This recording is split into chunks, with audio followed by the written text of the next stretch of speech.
Okay, should we like 1 minute and we can start? Yes, let's wait 1 minute.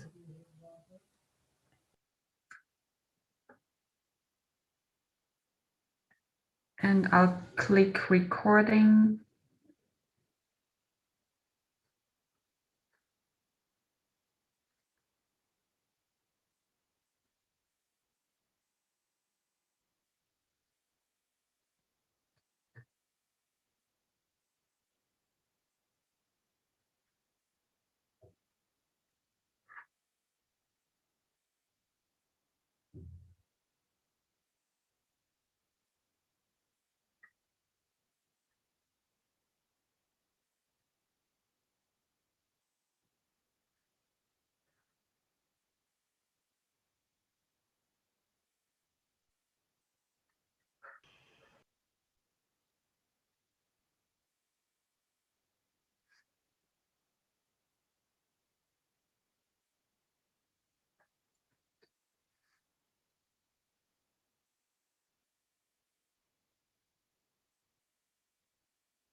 Okay, let's start. Yes, I was just about to say it. Thank you, Anna. First of all, welcome everybody to the second episode of the AI for SDGs webinar series, the Artificial Intelligence for Sustainable Development. My name is Ramon Rangmetan. I'm the co-founder of Circle of Sustainable Europe, or COSE, which is a leading NGO in Brussels, combining a top-down and bottom-up approach towards sustainability. We do various projects, including Erasmus Plus projects, but also lobbying at the European Parliament. And I am an online copywriter and content creator for various other businesses. But today is a special day because today it's World Wildlife Day, Wednesday, March 3rd, and it's celebrated under the theme Forests and Livelihoods, Sustaining People and the Planet. Now, we are going to talk about AI in a much broader sense, but I wanted to highlight specifically this day for World Wildlife Day.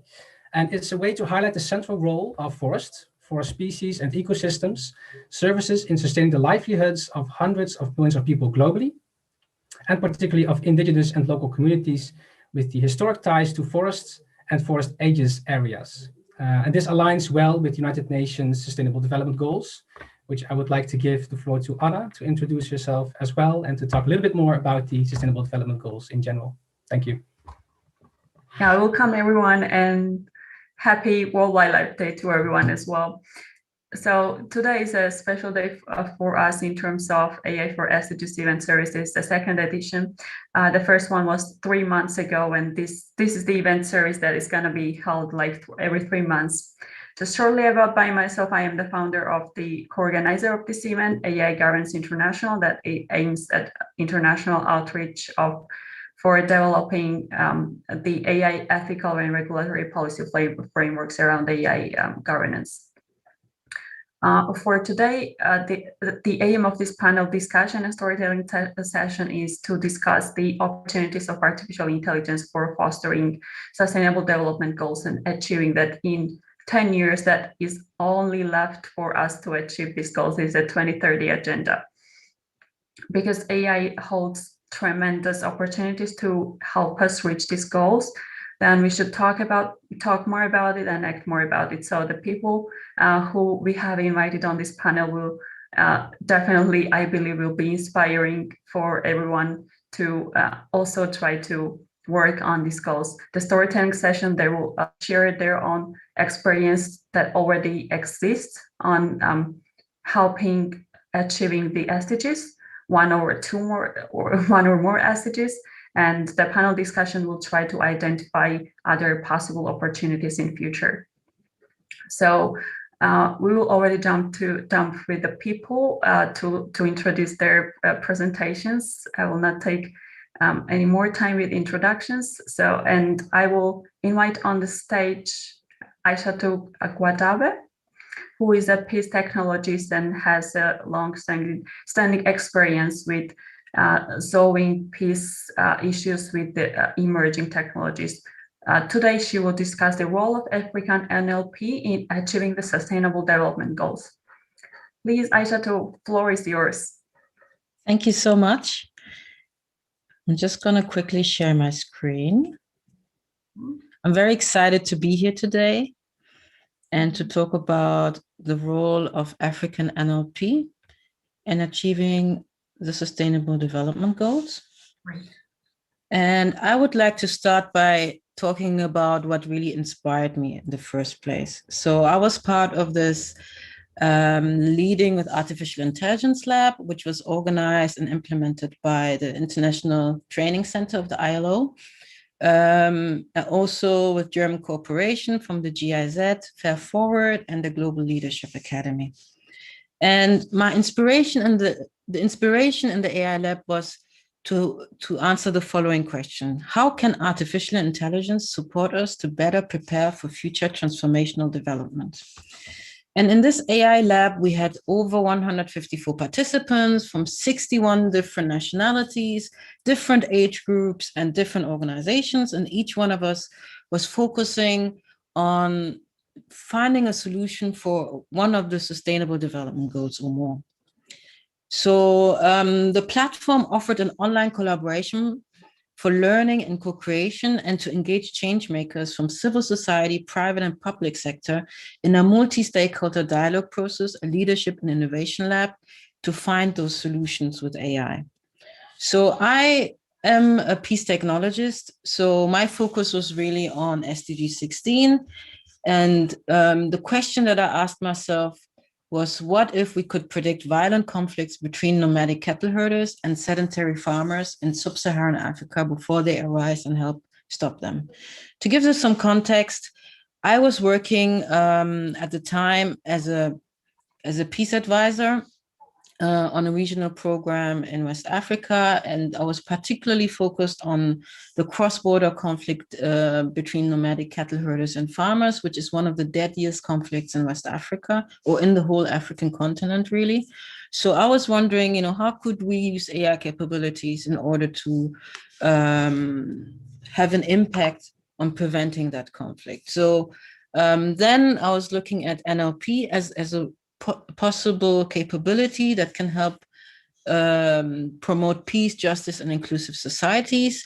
And there are a couple of statistics, like that there's by 2030 that 70.8 million people will have fled their homes due to conflict, and that 74 million people currently are facing also acute food insecurity, which is driven by conflict and insecurity.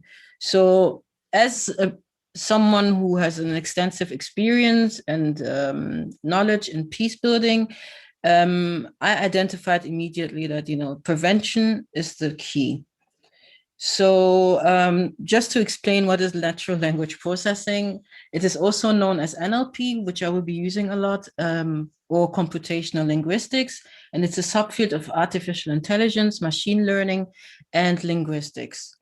And it helps computers to understand language and interpret and manipulate also human language.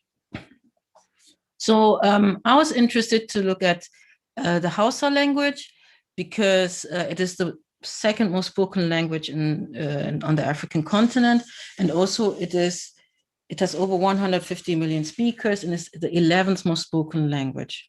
And I was inspired also to look into radio data, and that was inspired also in part due to my own origins and my own family ties. So in the far left, you can see my father, who is a journalist in the Deutsche Welle radio station, where they produce content in Hausa.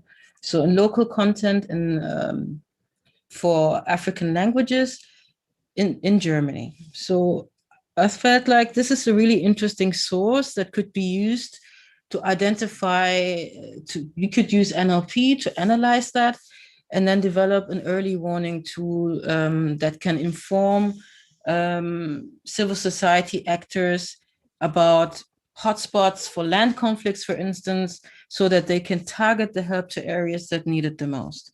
And by preventing violent conflict, lives would be saved, and you could also prevent immense losses in human and economic capital. But then when I was doing my research, then I realized where are the data sets, and I realized also that this was a huge gap and that there were not many data sets available for low resource African languages. So low resource means here that there aren't many digital data sets or anything really available in many of the African languages, and that there was an urgent need to first create a data set, for instance, for the Hausa language, and to have this data set also labeled so that in the end, with that data set, you could create downstream NLP tasks like what I was mentioning, using it to predict hotspots for conflict or hate speech detectors. And then another thing also I identified was that one really big problem is that there's a big language barrier because of the lack of data also, and also the fact that there are over 2,000 languages in 45 African countries. And most people live in the rural areas, which means that they don't understand English, and they're mostly monolingual, or they speak another African language. So there is this problem also that those who live in the rural areas could not even use the content that is available on the internet or digitally. And also a very big problem, 52 African languages have already undergone language death. And another problem also is that, as I mentioned, only 0.3% of all languages are actually commercially available by machine translation providers. And as I mentioned before, there's a lack of content and services in the local languages. And there's also a barrier for access to existing information services. And here I want to quote really quickly Ngugi wa Thiong'o, and he said something like language carries culture, and culture carries, particularly through literature and literature, the entire body of value by which we become to perceive ourselves and our place in the world. Language is a really important commodity that we need to protect. So why am I interested in African NLP? Because I'm convinced that if we can develop machine translation tools that can translate from, between, and into African languages, language barriers will be broken. And also it can help to preserve languages so that not more languages die out, and create democratic spaces for African languages through AI, so that people from different African continents can speak to one another. So my aspiration then, ever since, has been to promote awareness around linguistic and cultural diversity, and promoting the preservation and protection of all African languages by developing AI-enabled machine translation for African languages with female annotators. So here, as a first step, I want to develop machine translation for Hausa. As I mentioned, Hausa is also one of my mother tongues that I speak. I was born and raised in Germany, so these two languages are kind of the languages that I really master, that are my mother tongues. And here I want to build a parallel text corpus for the Hausa language, not yet covered by machine translation to start with. And I feel like this will have a huge impact on the 150 million speakers. So as I mentioned, my solution here that I'm working on at the moment in the Women in AI Accelerator is to empower female annotators with paid NLP work, and to give them at the same time digital literacy skills. And with the created data set, I want to develop educational NLP tools, machine translation tools that can help bridge these language barriers. So using NLP to bridge these language gap is just one example of how powerful AI can be in bringing humans and computers closer together. In the long run, I'm convinced that my innovation will bring the skills gap, will bridge the skills gap by building digital literacy skills and African talent for Africa's future. And here I want to talk about the impact I'm going to have on 4 different SDGs, starting with SDG 4 on quality and education. My innovation is going to have an impact on digital literacy skills for a digital world. And here I want to quote a report by the IFC that says that in the year 2030, Sub-Saharan Africa will witness more than 210 million jobs requiring digital skills and expertise. Translation into opportunity estimated at $130 billion to provide digital skills through a combination of business to consumer, business to business, and business to government training services. So it will be incremental for the African continent to build those skills. But in order to have them, we need to first develop machine translation tools that can help bridge the literacy and the digital literacy skills gap. And then SDG 5, it will contribute. Gender, like geography and poverty, is an important factor in the pattern of educational marginalization.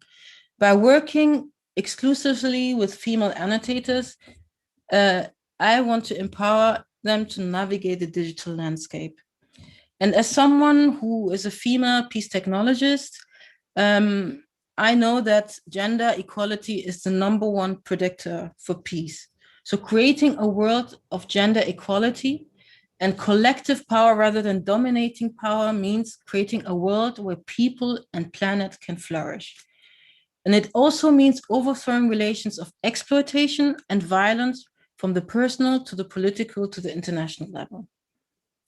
And here also SDG 8, as I mentioned, digital literacy skills will be extremely important in the future, and AI-enabled translation will contribute towards promoting sustained, inclusive, and sustainable economic growth and full and productive employment and decent work for all. Finally, this solution will also contribute towards SDG 16, which is about peaceful, just, and inclusive societies. In particular, it will help towards the target 1610, because machine translation in African languages will ensure that the public will have access to information that is stored in English and that many people have no access to because they don't even have the language skills for English. But if there was machine translation, they could have the access to this information in their own language.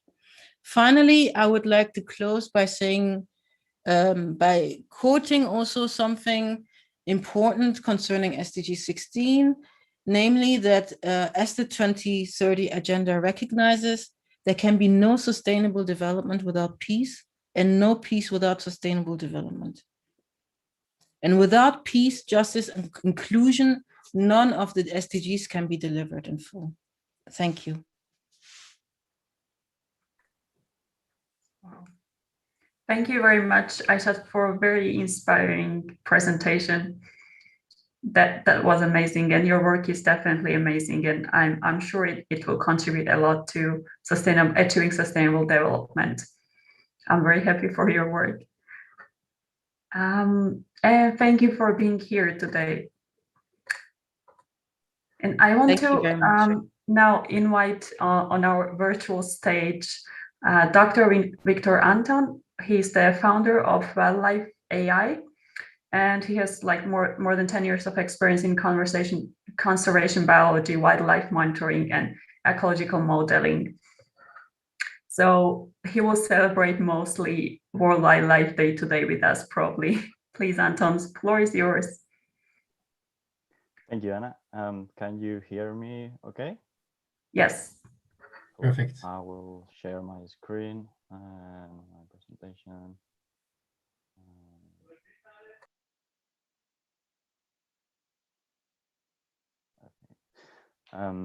So yeah, I'm the founder of Wildlife.ai, which is a non-for-profit where we use AI for to accelerate wildlife conservation. As this session is about storytelling, I will give a little bit of a context about how Wildlife.ai was created and some of the work that we do at not-for-profit. So I'm a wildlife biologist, and over 10 years, I've been working with tools like cameras and microphones to find out more about our natural world. And I have been privileged to be working with tiny birds that look like flying penguins, with reptiles that coexisted with dinosaurs, and with some of the heaviest insects in the world. So why do I do it? There is currently we are facing a biodiversity crisis where around 1 million of the species face extinction unless we do something to reduce the impact of the threats that they are facing.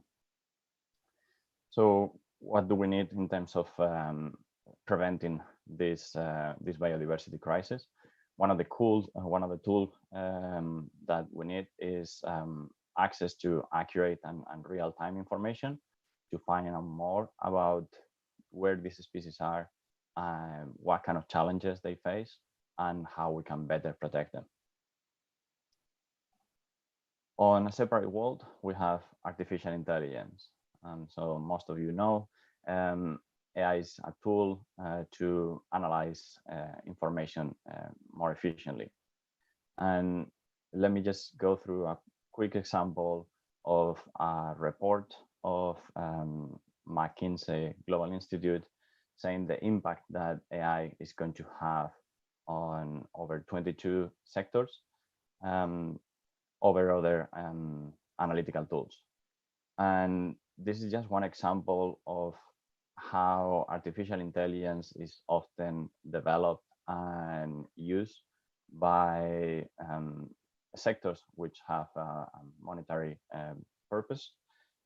So it is really hard to find out something about environmental sustainability or wildlife conservation and the impact that artificial intelligence is going to have in this world. So what is this? Why is this connection between artificial intelligence and wildlife conservation? There are three main key points why there is a gap between AI and conservation. One of them is the limited knowledge that the people that work on conservation have around artificial intelligence, what it is, how it could be used. And there is insufficient funding and personal resources to actually develop and apply these resources, this AI technology for specific projects. And most of the conservation that is being done on the field is grassroots, so it's community support, and most of them lack the skills and the expertise to implement AI. So along with some colleagues, we decided to create a non-for-profit and independent non-for-profit where we use AI for conservation. We try to bridge the gap. And the way that we operate is we are in touch, are engaged with the people that are doing conservation on the ground, and we identify what their main challenge is, and we try to come up with a solution that is open source, scalable, and is adaptable. If that solution is already available, we redirect the people towards that solution. If that solution is not available, then we try to put our resources to making that solution available. And throughout the process, we engage with the community to make sure that the skills and the resources required to use AI for conservation is passed on to the local communities. So they don't depend on third-party sources. They do have the skills to keep on using this technology. A quick overview of the tools that we have at wildlife.ai. We have a community of data rangers, which is world-leading experts in AI and early career professionals who are really keen to get first hands-on experience on real projects working with AI.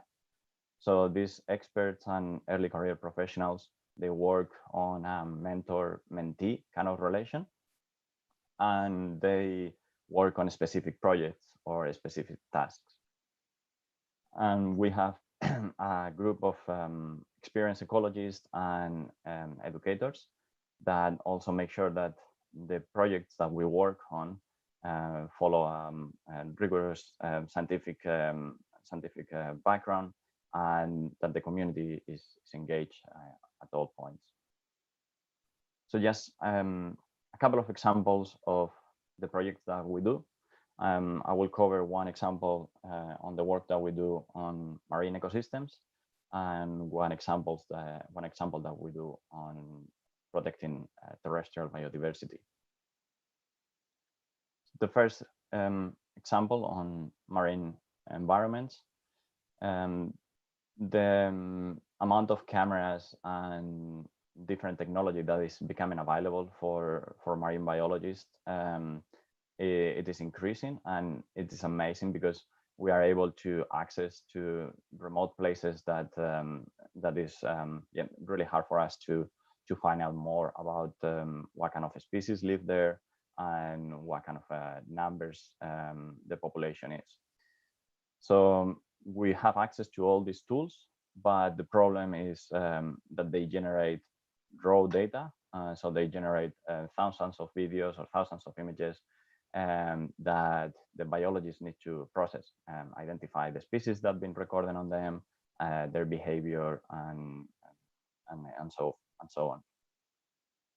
So what is the solution that Wildlife AI is working on? We combine citizen scientists and machine learning.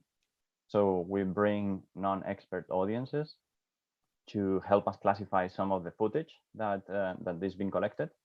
So here on the left, we see a video of some footage, and then we provide some examples of the different classes that the species could be found on those videos. And those videos that have been classified by citizen scientists, by volunteers, and by keen conservationists, they are used to train machine learning models that help us automatically go through the videos. How does this look in real time? There's a couple of examples of videos looking at identification of corals. So corals are habitat builders, and when you see the number of corals increasing or reducing, you can get a better perspective of the health of the ecosystem. Again, all the code is openly available for everyone on GitHub, but we want to make it user-friendly. So we have API where anyone can upload their own footage and their own images and see whether they have corals on them. So again, it's about making these tools available for everyone. The next project is about terrestrial biodiversity. So the cameras that we have access to in terms of monitoring terrestrial species, they do work with warm-blooded animals, so mostly mammals like lions, tigers, and so on. And they are really cool and really useful for us to get a better understanding of this fauna. But these cameras don't work with cold-blooded animals, so reptiles or insects, they don't trigger the cameras, and so they often get left behind in some of this movement from non-invasive monitoring. So what is the solution that we are working on? We have developed an open source device, which is 3D printed and using electronics that can run machine learning on the device and can identify the species. And the cool thing about this project is that we are working with 11 and 12 years old students from a local school here in New Zealand. So they help us building the device and comparing it with what current techniques are available. One cool result that we got, let's see whether it comes up, the video, is first video of camera getting triggered by Weta. So it is really special to see this video, and we are currently working to develop a machine learning that it can be run on the device to automatically detect and identify this species. The work that we do at wildlife.ai help us get a little bit closer to 6 of the Sustainable Development Goals. Our community-based projects provide opportunities for people to better understand what artificial intelligence is about, develop innovative uses of this technology to better understand the impacts of climate change and other threats to both the aquatic and the terrestrial biodiversity. And we need to achieve this vision by partnering with multiple individuals and with organizations to make sure that this is a long-term vision rather than a short-term fix. What are the next steps for us? We want to share widely our resources to make sure that everyone can use them. We want to collaborate with anyone who wants our support or who needs our support, and we want to expand our project to other regions and to other scales. I would like to acknowledge a few of the organizations that are helping us through the projects, and yeah, I would like to thank you for bringing me this opportunity to share my story. Thank you. Thanks a lot, Viktor, for sharing. Thank you, first of all, to come here and join us and share your story. That's also a very amazing project. I'm sure all the projects that we're going to talk about today, all the participants are going to be amazing because I have already heard about them. That's really great. And right now, let's move with the next storyteller. That is Celine Van Der Vaat, who is the COO at Helix Group. She is partner-centric M-Health Innovation Development Company. It is a partner-centric M-Health Innovation Development Company with a footprint in over 86 countries. And today she will discuss leveraging AI towards digitally inclusive technology in healthcare sector. Celine, floor is yours, please. Thank you, Anna. Hey everyone, my name is Celine Van Der Vaat. I'm an industrial and systems engineer, and I'm currently the COO at a company called Helix. Helix is a social impact hearing healthcare tech startup based out in Pretoria, South Africa. We build smart audiological tech that requires virtually no operator training to conduct screening and full diagnostic testing in an off-the-grid state. Our story started with our founder, Prof. De Wet Swanepoel, holding a cell phone, frustrated with the lack of hearing healthcare services, professionals, and equipment in Africa. What if we can turn this device into a low-cost medical-grade audiometer that anyone can use anywhere? And like most crazy dreams by driven people, HearScreen came to fruition out of the University of Pretoria and has led to a wide range of clinically validated, research-backed audiological tech. Our technology takes a specific list of off-the-shelf smartphones, which we've standardized on, and off-the-shelf headphones, which we've conducted extensive studies on to devise RET SPL values for.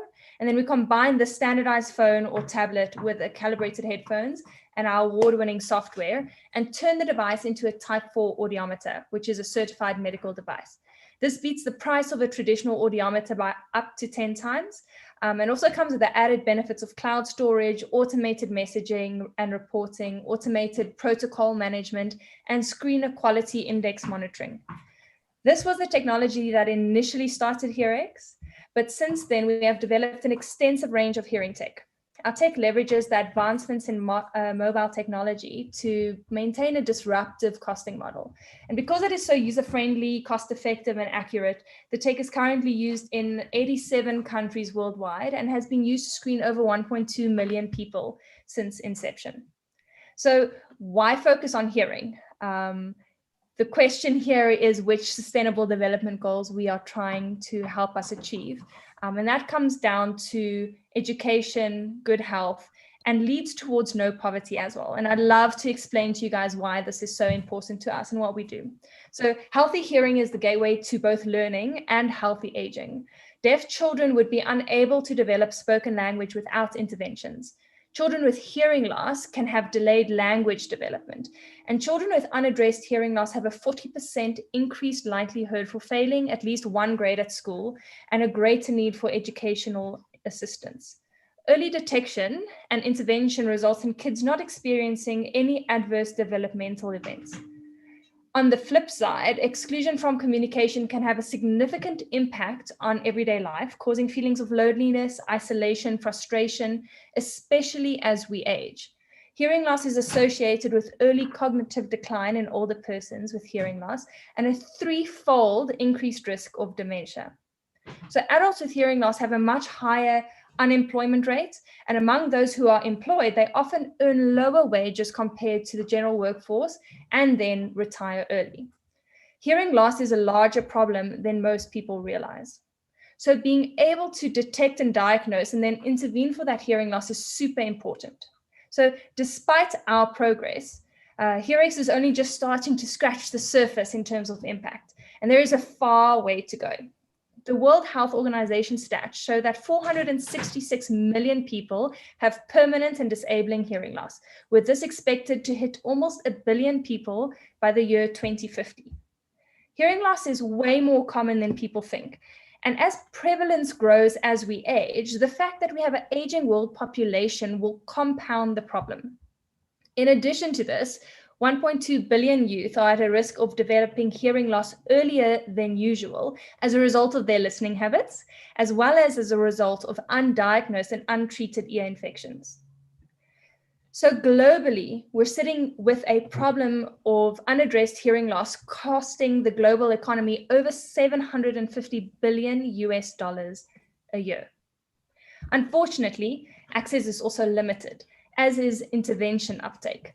In sub-Saharan Africa, where we operate, there is one audiologist on average to every 1 million people.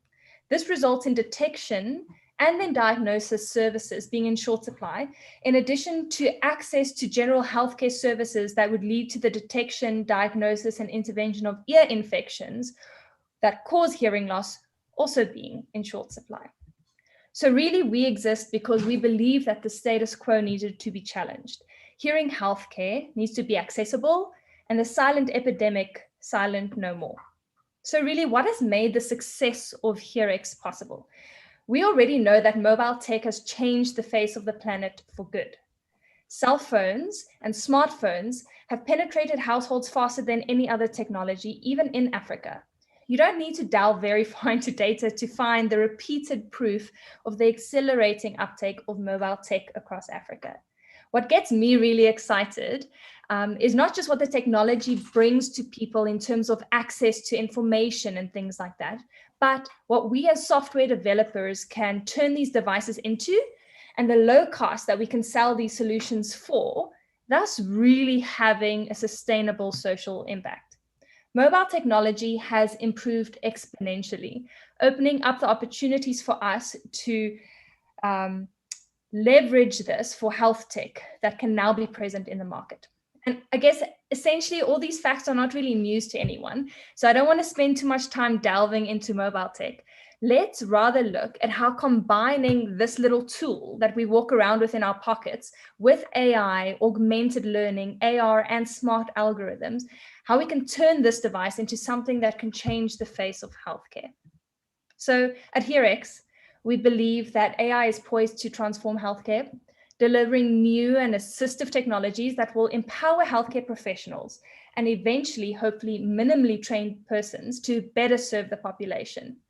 Machine learning has dozens of possible application areas, but healthcare really stands out as one that will benefit humans. And working closely with all of our academic research partners and other global leaders in medtech, we're developing tools that we hope will dramatically improve the availability and then the accuracy of medical services. We continually hear about how AI out in the world will make our lives more convenient or more plush, more comfortable, all sorts of powered robots and automated fridges. That's great, but I honestly think of it from a different perspective. For our continent, AI promises hope. That's a pretty big statement to make, but really combining the accelerating uptake of mobile technologies and then the capabilities that they bring with the accelerating genius of AI, we open up the dark continent to possibilities which could change the trajectory of where we're headed. Where we're headed could potentially be a very bad space without the needed intervention within the audiological and hearing fields.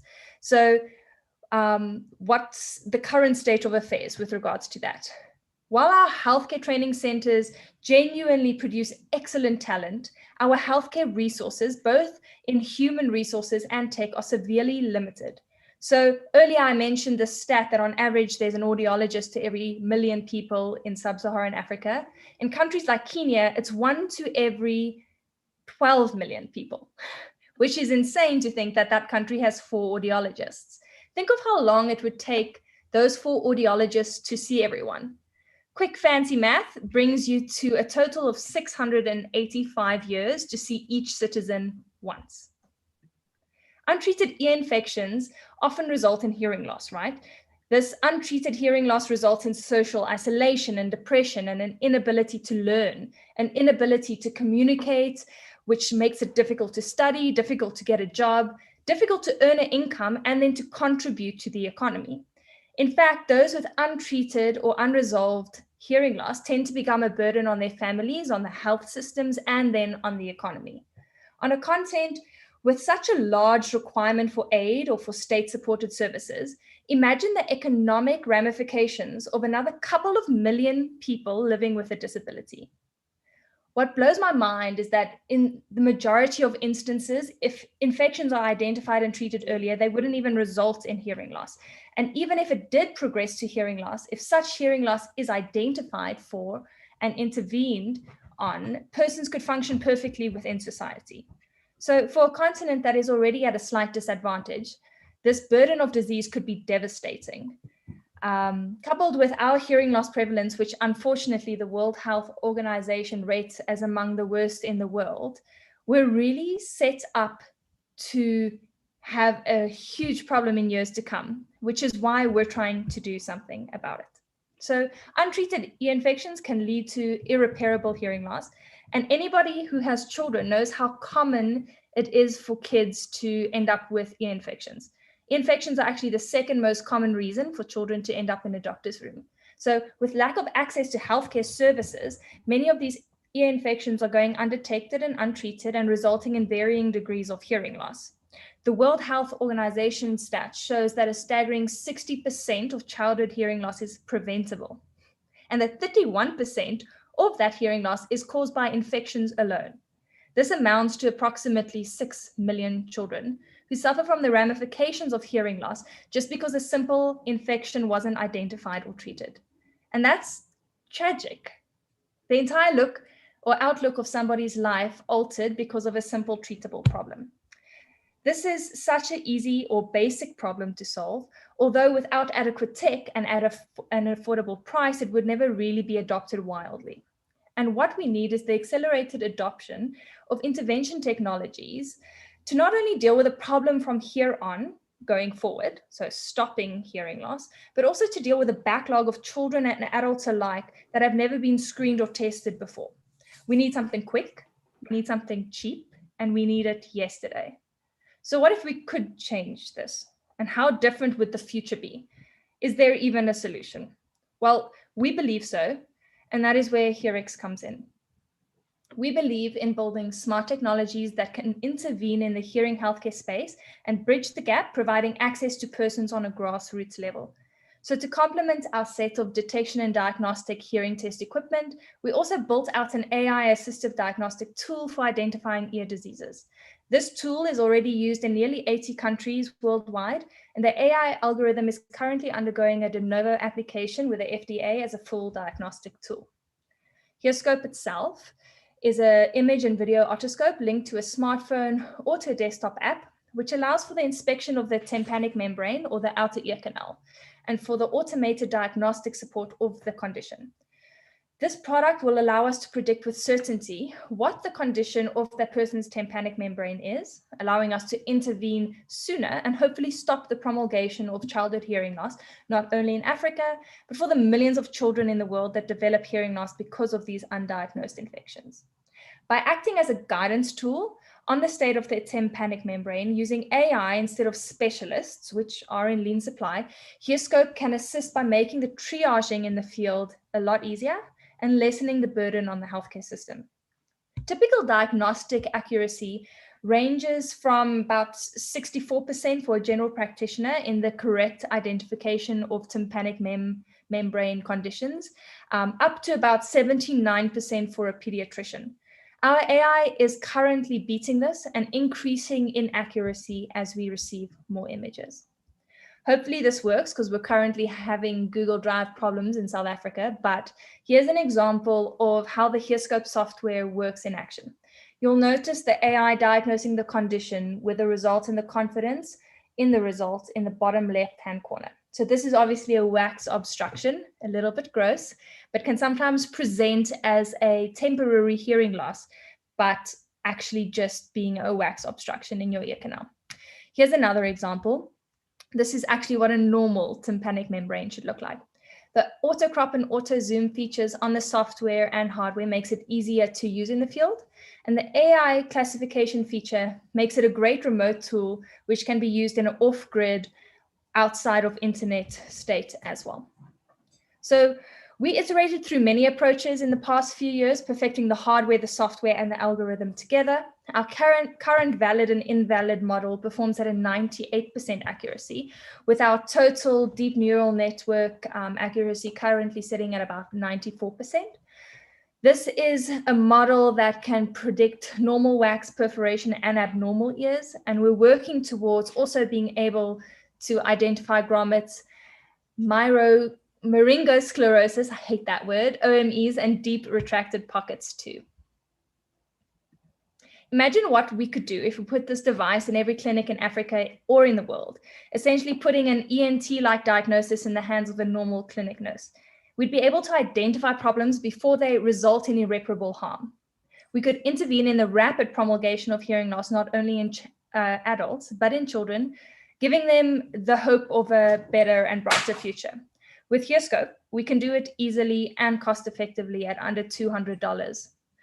In healthcare circles, everybody understands the value of early detection and early intervention. Wielding tools like AI allows us to do this despite a shortage in healthcare personnel, ushering in a whole new dawn. We're looking forward to using AI to ensure a brighter and louder future for our continent.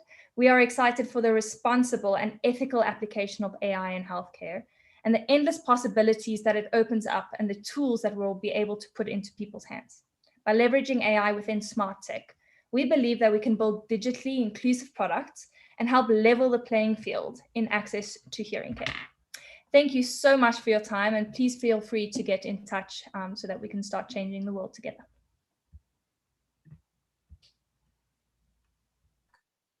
Thank you, Celine, for your presentation as well. That was definitely also very, very interesting and inspiring, and also very energetic. So I hope everyone got inspired and energetically to contribute to sustainable development goals. Thanks a lot for joining today once again. And right now we are moving to the next storyteller. That is Mark Banu, and he will discuss today the talent sourcing in Middle East with artificial intelligence tools. Mark, please, the floor is yours. Thank you, everyone. Can you hear me? Is it okay? I'm going to share my screen now, so make sure Yes, you can fine. see. Perfect. Okay. All right. So hope you can all see it and full screen. Let me know if you can't in the chat. Celine, thank you for this energetic presentation of yours. Happy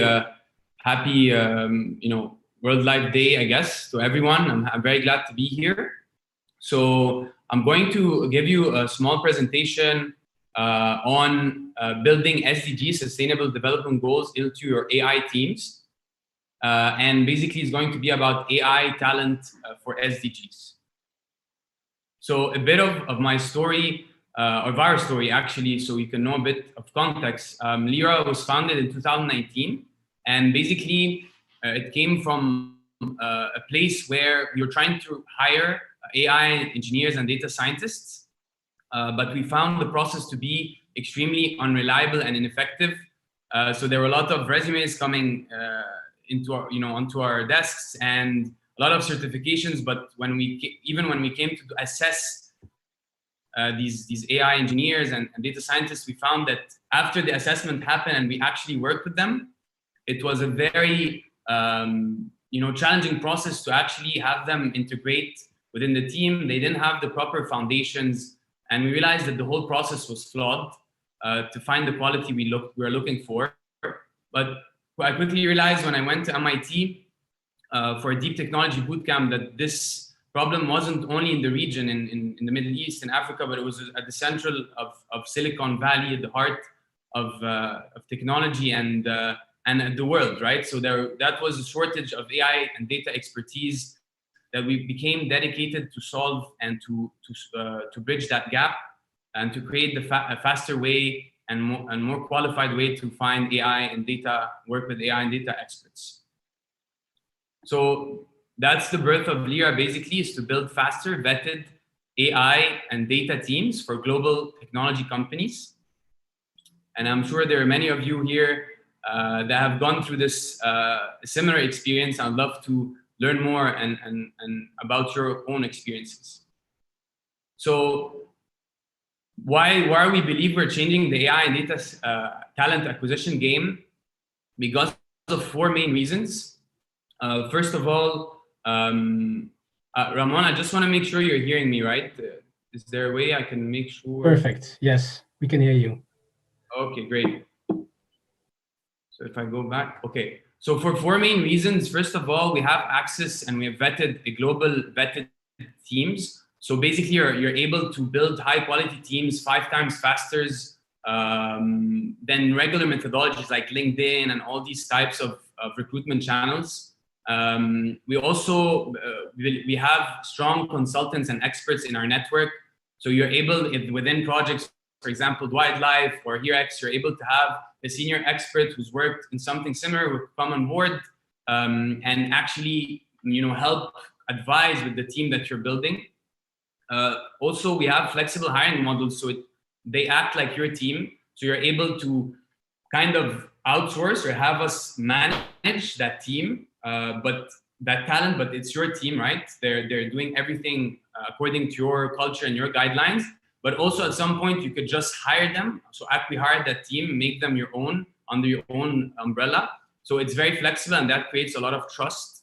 And also finally, that sense of ownership where the team self-manages themselves. So no need to micromanage, spend a lot of time to train, upskill, all that's done directly, and they feel ownership towards what you're building and the mission, which is very important. So moving next, our story of impact, actually in the last 3 years, we've launched 5 AI Launchpad programs, which is an advanced training programs for AI engineers and data scientists. And we launched the first AI and data science bootcamp in the region, I believe in Africa as well. So we've done around 1,500 interviews, 150 plus joined our programs. We certified plus 53 of them. We were able to hire and place more than 20 established teams in the United States, UK, Germany, and Egypt, and others. As you can see, we've also done programs led by UNDP, Until, MIT, WAMDA, McKinsey & Company, SeedStars, and our ecosystem partners would be AI Accelerator Institute, World Summit AI, University of Chicago, Illinois, Draper University, and our technology partner is Microsoft. So a bit of context here, right? We're all here because AI is helping the SDGs, but there's a big topic in AI about AI for good, right? And I think it's good to clarify here where they come together, and I'll explain this further in the presentation. But AI for good is very trendy. Even Microsoft uses it as a whole branch. So there are 8 main, I think, topics that are interesting and relevant to SDGs: accessibility, which is spanning up, for example, penning up the world of books to deaf children, to narrating what it sees to those with visual impairments. So I guess HearX and could be an example of accessibility. So AI for good, climate change and the environment, help improve the climate change issues from simulation to monitoring, world hunger, reduce food waste. We'll talk a bit more about that. Human rights, very important here, especially in the Middle East. Artificial intelligence makes the task of identifying human rights violations such as human trafficking, which is a huge problem. Fake news, we worked on something like that as well. So basically how to use AI to determine what's shared that is fake or not. Education, tools that can support learning in and out of classroom, healthcare, detecting illness, disease prior to the involvement of medical professionals, and resilience, predicting natural disasters such as hurricanes, earthquakes. So this is what is defined and what's reached consensus that AI is doing for good. So we've developed a simple equations for our network and our people, where we define if there is an equation to basically build an ethos for AI talent, which is basically if we have data in a field, in a domain, and we add to that the weight of the problem, right, within a specific domain, which is either the environment, society, or the economy, that could basically put weight to the value of the solution we're working on. And that's what we start directly with our talent. We make sure they have an ethos for AI for good. So I'll speak more here about our trainings and how we actually work that through our teams. So I'll share with you here the first AI and Data Science Bootcamp we launched. That was after I came back from Boston and the MIT Deep Tech Bootcamp. I realized that in 1 week, we've worked so hard. We were a group of many different people from all over the world, and we learned everything in the first 3 days, for example. They taught us about IoT, AI, we did labs, and then we implemented it on an actual prototype and built everything like the pitch solution. So it's very exciting. It implemented the MIT, ethics of mens and manus. You learn, you implement theory, and then by hand. So I quickly realized that this is something that the region here needed, and that's where this was birthed, and it became very successful. We partnered with Microsoft. We co-certified around 53 participants from all over the region, people coming from Jordan. It was very exciting, and I think this is where it applies to the quality of education for people who didn't have access to this, people who find this knowledge that wasn't available online. So I think this is a part of what we do continuously, and it implies this 4th SDG target, and I hope to expand on that more and more. Another one was the launch of Sahetna, which means in Arabic, our health. And that was basically the first healthy lifestyle platform in Egypt. It was an initiative launched by Decoding Health, sponsored by Novartis, Etisalat in partnership with UNDP Until. And the goal was to, target and solve the issues of chronic disease. We have humongous issues with chronic disease in Egypt, overweight. Like if you give you a small number, 40% of males smoke, and like 50% of all Egyptians are overweight, something like that, right? So it's a huge issue that we came up with. The idea and the story was an Uber driver was smoking, but he was spending most of like 30% of his income on cigarettes. So we developed like this way where we can track his smoking habits, his walking patterns, to enable him and give him points to go to actual psychologists and enable him to take this with a discount or free so he could stop smoking. I can see some things in the chat, so I'm going to move forward. Okay. Yeah, so this impacts the third development goal here, which is good health and well-being. The other case was COVID-19. Of course, what happened is we moved all remote as a team. We were training AI Launchpad, an advanced AI program, and we were looking at what was happening with COVID, and we felt that there wasn't enough localization of the COVID data within the Egyptian community and understanding. So we looked at all these problems, and our talent, while we were training them, developed these modules to predict the COVID cases in Egypt, and also, give these hotspots in the Arabic language so people can be aware in the Egyptian community. So that also made the community more sustainable and safe somehow, and could impact the 11 sustainable cities and communities development goal. Another story, and I think that's the final one, was the food waste problem. I'd love to ask you this in the chat, but when we looked at a problem, we were in a coffee shop. I'm not sure you saw this, but you get to the end of the coffee shop time when they close and they have these salads, and they're going to waste, right? You can see that this is something that goes to waste according to their policy. So this happened a lot in an environment I was working with, and we quickly realized that there's not a lot of initiatives in Egypt that actually prevent that from happening. So what they do is they take this food, they try to give it to others, but prevention wasn't there. So we did some research, and I don't know if you're aware, but if we take all of the food waste in all the world, right? All the food, and it's a pizza with 10 slices. How many slices do you think goes to waste of that pizza? Now, I'd love to hear your thought in the chat, but I was surprised, and it turns out it's around 3 to 5 slices. So almost half, or 40% goes to waste. So we also worked with Microsoft, tried to develop a prediction model that can know how many salads will be bought, so we can prevent that. And we also were in a program with SeedStars where we tried to implement that, which touches the second sustainable goal of zero hunger, where the food we waste can go to other places it can be used. So our sourcing talent takes around 14 weeks. We do a long process of vetting, screening applicants, scheduling interviews, going through a training program, and then once they're assessed, certified, we can refer them to a partner engagement.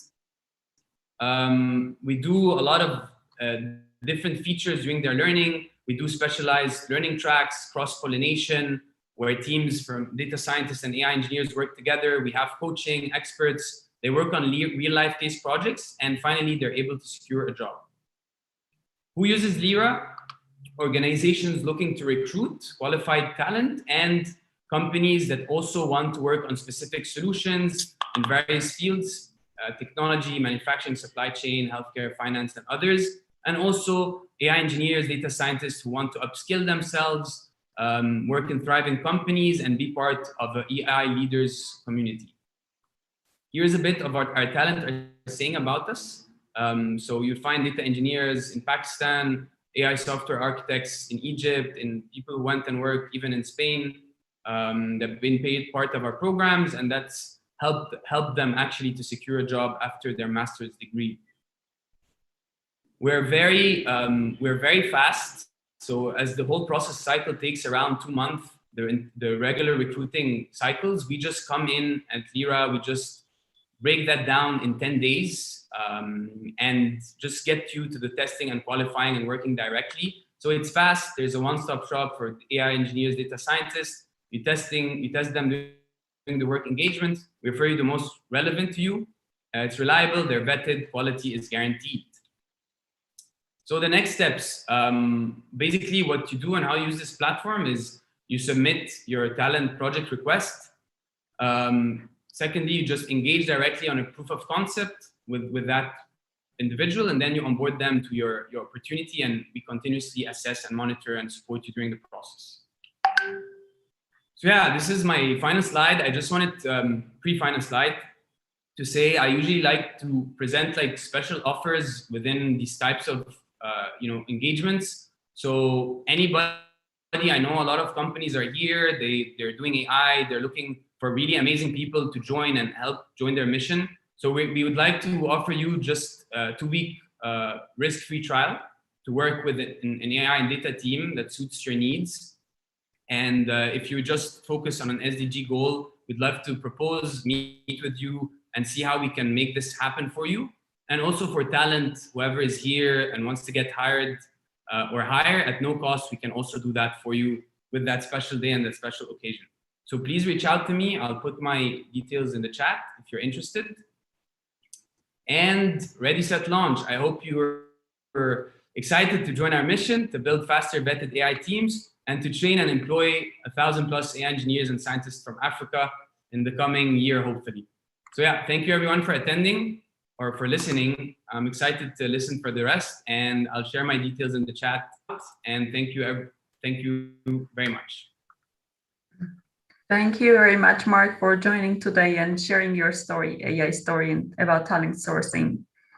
That was, again, definitely very interesting and useful for the companies that are trying to kind of streamline their talent sourcing mechanisms. So thank you once again for joining.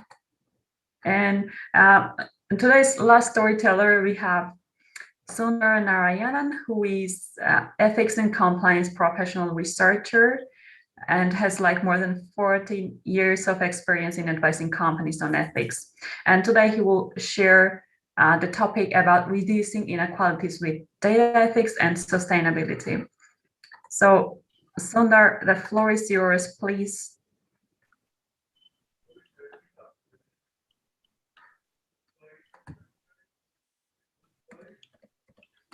Are you here, right? Mm-hmm.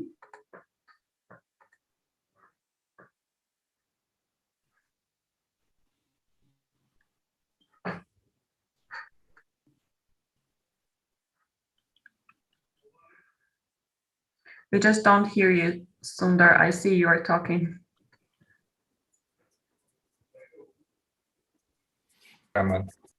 Still not.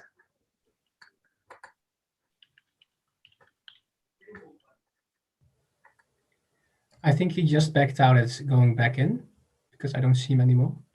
Yeah, me neither. Just a moment, please. Mm-hmm. He's back.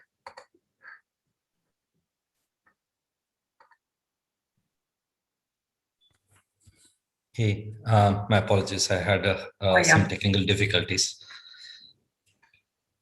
Happy to see you again. Yes, we can hear you. Thanks, Anna, and thanks, Raman. Thanks for including me in this conversation. It's a fantastic conversation is what I would say. I'll just share my screen so that I'm able to run through the pointers that I wanted to share. I'm going to be speaking about a topic of data ethics and sustainability.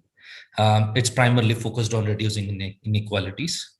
The context that I wanted to mention about is the technology needs to be inclusive and not divisive in nature. The way technology is being developed and the awareness of ethics is low across geographies.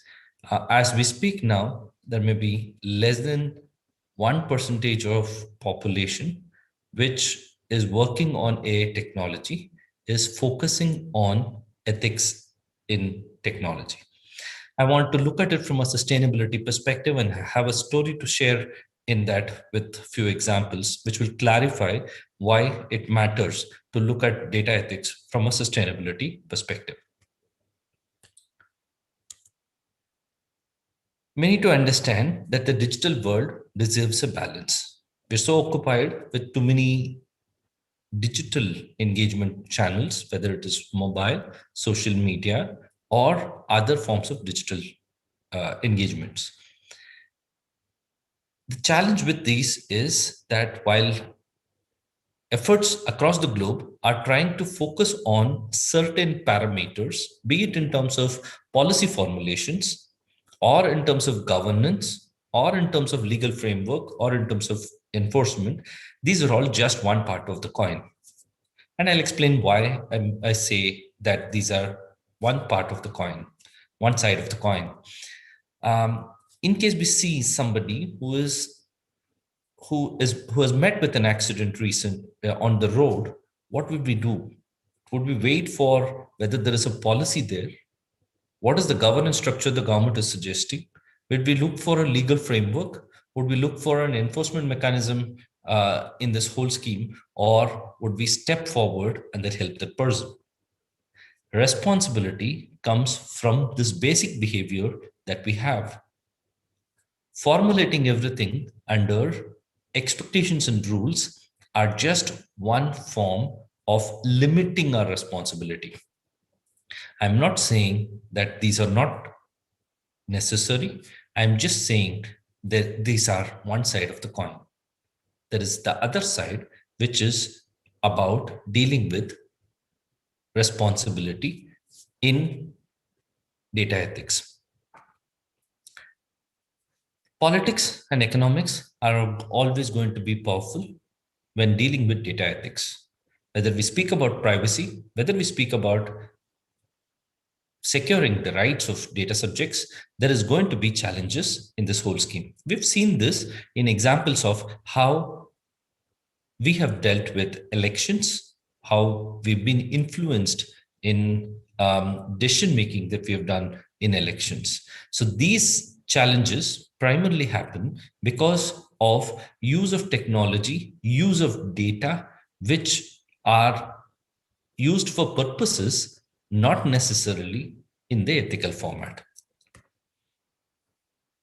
Current inequalities in gender or the power centers are things that needs to be addressed systematically. What are we doing currently to address them? We're actually speaking about establishing policies at different levels, algorithmic monitoring at different levels. Let's speak about some of these examples and see whether that's actually solving the problem or not. If we speak about algorithmic models for reducing hate speech, one of the challenges that comes in is that a hate speech algorithm not necessarily understands a sarcasm.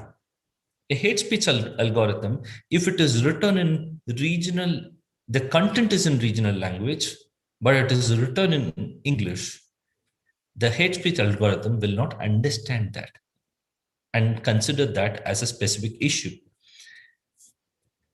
And if we are actually speaking about a hate speech algorithm, another problem that comes in is that if there are automated decision makings, there is a possibility of classifying certain rightful content as hateful or hateful content as rightful. These confusions do happen because of limitations in the NLP. That's also because not all regional languages are covered with language models and NLP content. That's exactly what Aishatu spoke about. With those things, the basic approach currently that exists is for temporary solutions which are ineffective, which are band-aid solutions, right? These are harmful for generations to come. It is necessary for us to recognize the challenge. If we recognize the challenge, what do we need to do? We need to look at what are the other spurring efforts that are coming in across geographies. If you look at the city of New York, it has mandated all the software companies to come up with a bias audit and then declare it on a yearly basis to the regulator. This is being specifically mandated for any software that's sold in New York, irrespective of where it is manufactured. This is a very important thing to bring about a factor that when we are speaking about sustainability, when we're speaking about ethics, we are also speaking about a responsible behavior in this action. We need to clearly understand the city of New York is not regulating it. City of New York has mandated it. So there is a mandate of responsibility. If we speak about UK ICO has brought in a code for age-appropriate design. For children, if there are digital technology that is built, are they built with the conditioning of age appropriateness and how it impacts them, balancing the thought around how it impacts them. If we extend the thought to another area, FAIR Act in the US is also expecting the housing development companies to establish fairness in the way they reach out. This covers mortgage companies, this covers insurers, this also covers housing development companies, where there is an expectation of fairness that is laid down. Some of these factors are appearing to focus on fairness and equity, but it also has a larger perspective of data ethics. The context that I wanted to speak about is coming from the learnings of deforestation. What happened to us in the overall learning from deforestation? Initially, if we look at a few hundred years back, we were exploiting the natural resources of forests without any conditions. Subsequently, we started seeking inputs, we started seeking consent from people who were living in the nearby localities. Then there was a governance that was brought in place where the government was seeking approval. There was a requirement for approval before a deforestation effort that happened. Then there was a requirement to establish or support deprived societies whose livelihood is affected primarily because of deforestation. And now we're actually speaking about replanting, developing new forests for every tree that is cut. This is the path that data ethics will evolve to. I'll explain how it happens. Currently, we are in the process of collecting and exploiting data that is available. This is true for most of the AI technologies that's being adopted. With regulations like GDPR, CCPA, it is starting to come up where there is a need for seeking consent. We've still not reached a stage in a full-fledged manner where we're paying for data use. This is exactly like how the governance system is put in place for exploiting a natural resource. We will evolve to a stage where we need to contribute to data-deprived societies.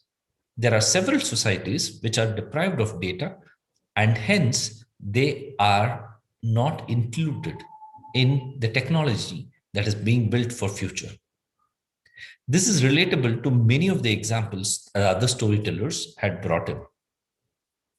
Even if we look at examples of recruitment algorithms being biased, or even if we speak about scenarios of fake news, all those are contributed by algorithms which have inherited data biases. These data biases, if it needs to be addressed, it is necessary to have holistic information that is gathered from inclusive societies. And that's the fourth point that we are speaking about, where if you need to develop those societies, you need to contribute to them for their development, thereby gather the data that could make them inclusive. And the last stage would be about having a responsible use of data. From my research, what I learned and what I'm trying to propagate is the thought that sustainability and economic bargain will always be a cutting edge action somebody needs to take a call on. It is necessary to look at how we are able to go through this path from the learnings of sustainability that we have learned from deforestation. I call this concept as green data or technology.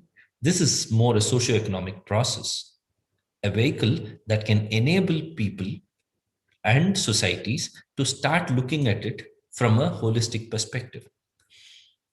I will not be surprised when we are looking at 2030, we will have an environment where there is specific expectations of building responsible AI embedded into organizations, people, and also in societies. What is responsible AI in that context? It is covering 4 factors. It is speaking about responsibility for the society. It is bringing in equity. It makes that technology sustainable, and it has fairness in the way it is designed. How can organizations, regulators, and policy formulators help in evolving this thought process further? They need to establish a framework for people-centered data ethics. For instance, currently, if you actually go on to a cab aggregator, and if you're booking for a cab, what you will learn is that many a time there is a choice that is made between you and another traveler who is choosing to book a cab.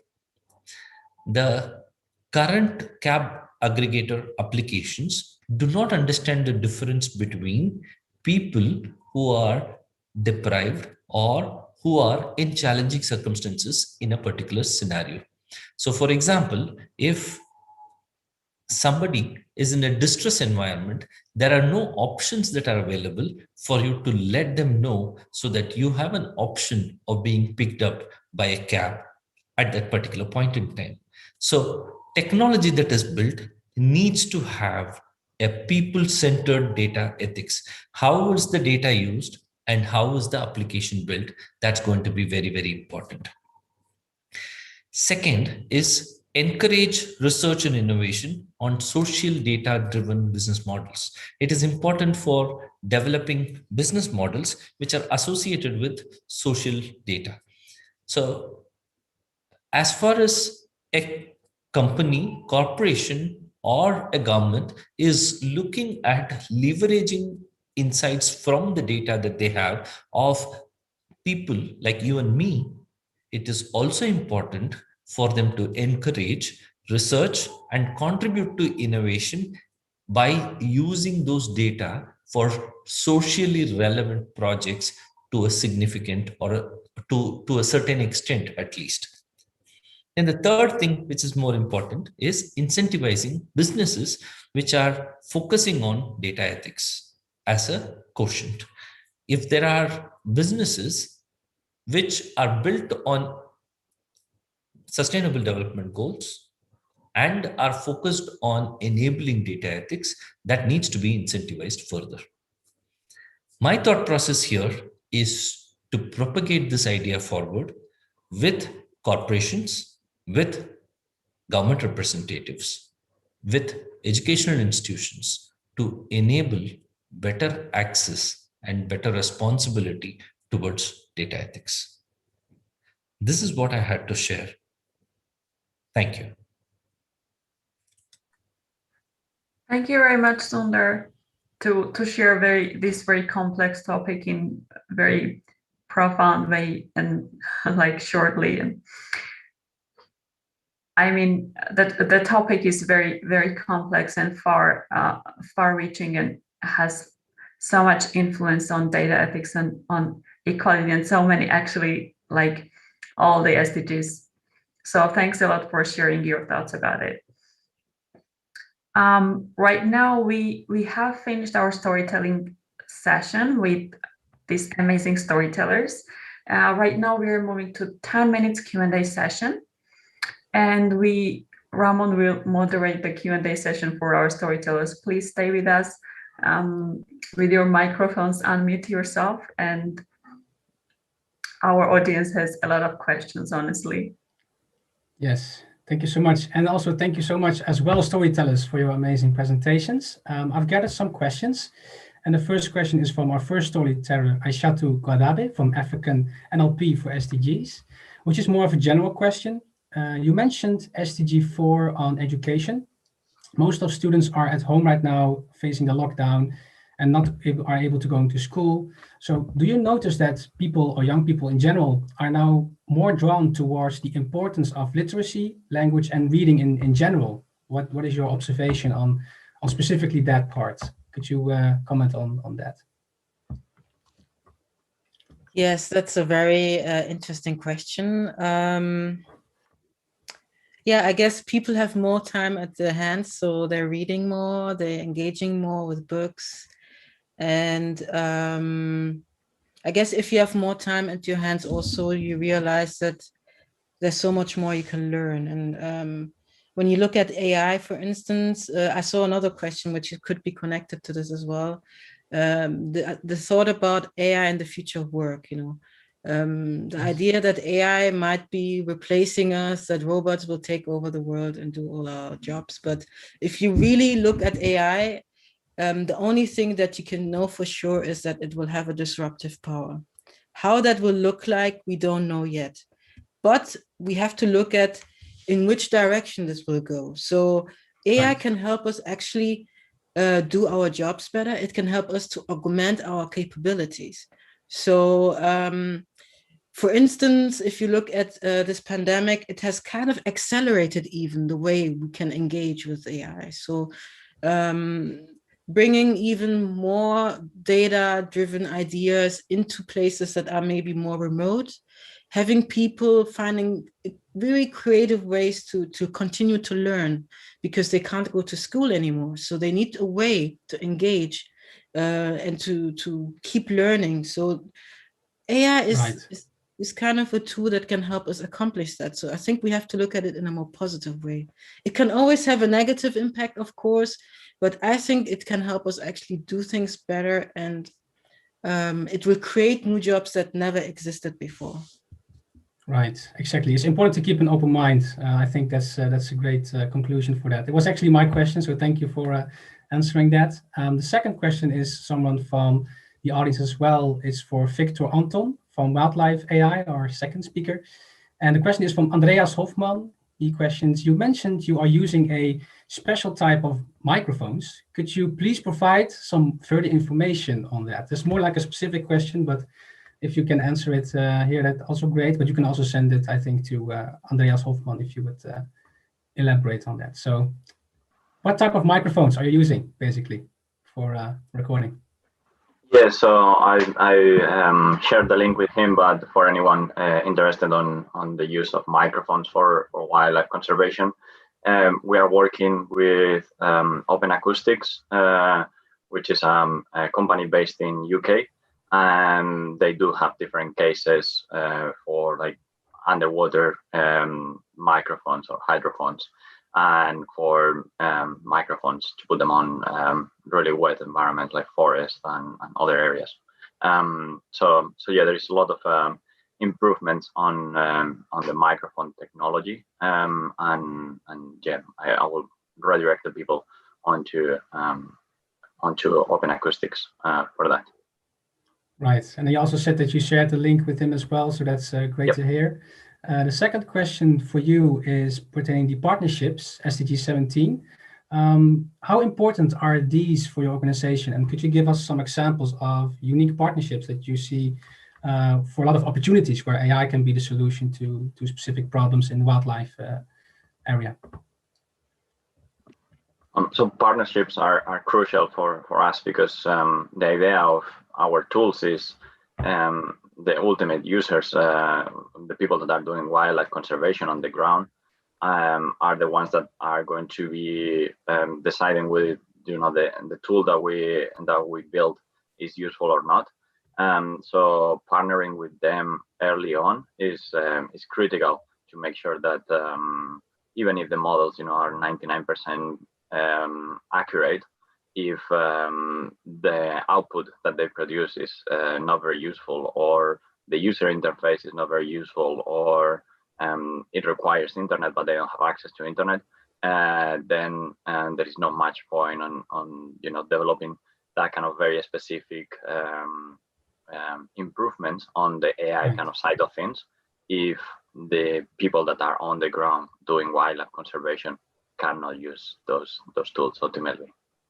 Yes, you need the people on the ground that are working in these areas to bridge that knowledge gap, let's say. So that's a great answer to that. Another question is for Mark Banaup from Lyra AI Teams. One person is asking, how does AI Teams and its tools work in place to use it for the benefits of the workforce and societies, and not only in the form of, you could say, surveillance capitalism dividends? Can you comment on that specific question? Okay, I'm not. Can you repeat the last part again, Ramon? So how can AI be better? Okay, just repeat one more time. Sorry.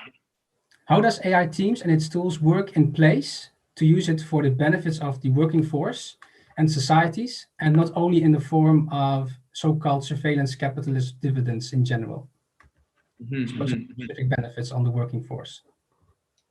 Okay, so it's an interesting question. There's a lot of elements in there, but if I understood correctly, and please clarify if I didn't, but it's all about people, right? This is the key. So the element is not to forget that an AI person or AI engineer, at the end, it's a person who's using a tool, and it's a very powerful tool, right?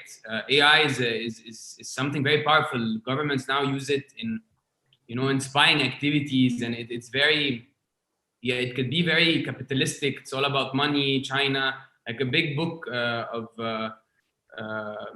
I'll remember its name, but it mentions about the future of AI and how it's all about concentration now. There are big four companies, Facebook, and all these companies are attracting the strongest talent out there. They are so frontier.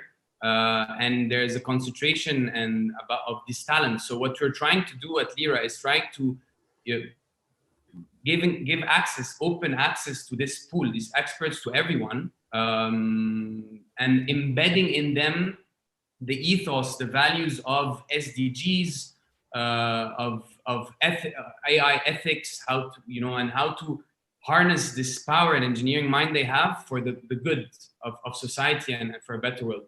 So yeah, I guess I hope I answered your question, but it's a very big topic, and I'll remember the name of the book and share it in the chat. Thank you.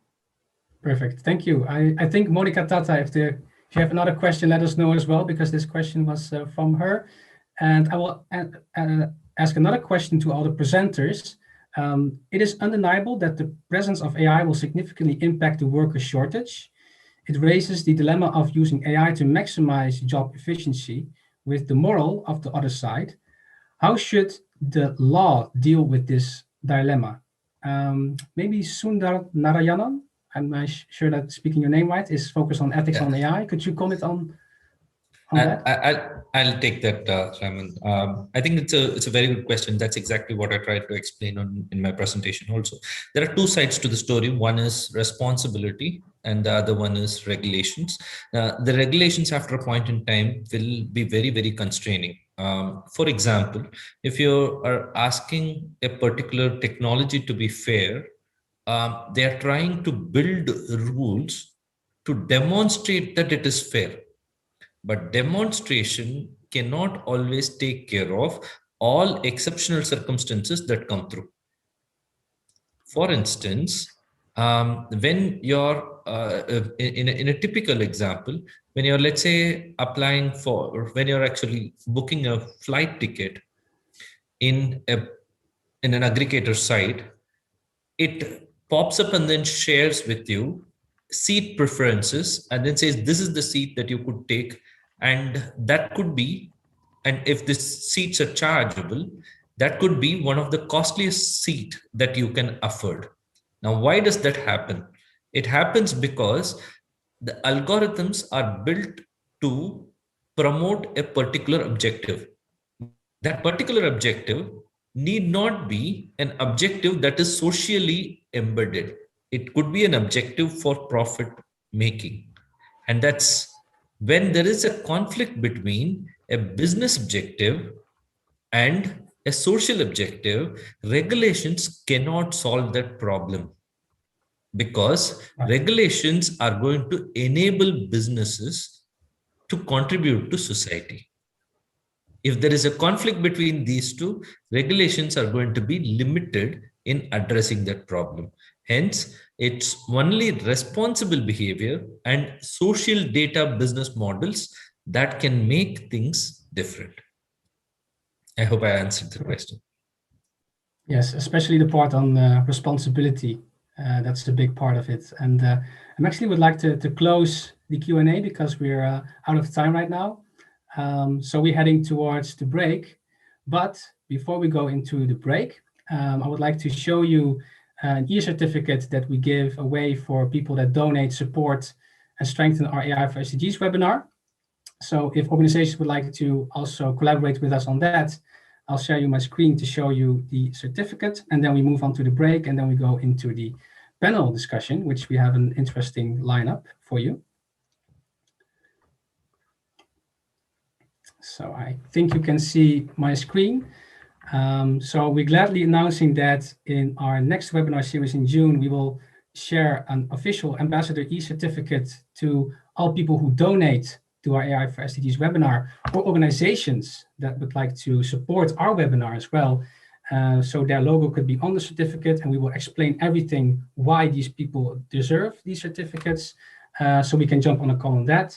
So we would highly recommend and ask other organizations to participate, because we think this webinar is really an interesting topic, and we should not only promote it on the technical side of things, but also bottom up from a society point of view when we talk about sustainable development. Because as you saw in the storytelling panel as well, it's important to raise awareness all across, and e-certificate is a way to do it in a more, let's say, rewarding kind of way. So that's why we would like to share it with you as well.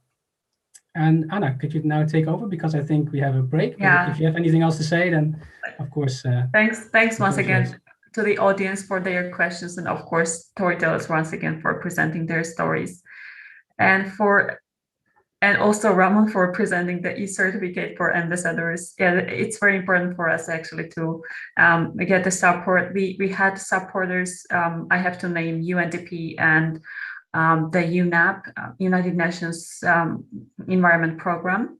So these organizations are the supporters of our initiative, and of course it's very relevant to United Nations institutions, and other organizations as well are happy to support the program. So we do not want to live not only on the event level, this initiative, but also take it further to further impact and to other communities as well, and amplify the effects. So any kind of support is very essential for our initiative, definitely. And this certificate is kind of thank you notes to everyone who supports the initiative. So right now we have 3 minutes, around 3 minutes left for the break. If you would like to grab the water or something to move around, you can feel free to do that, and we will be back in like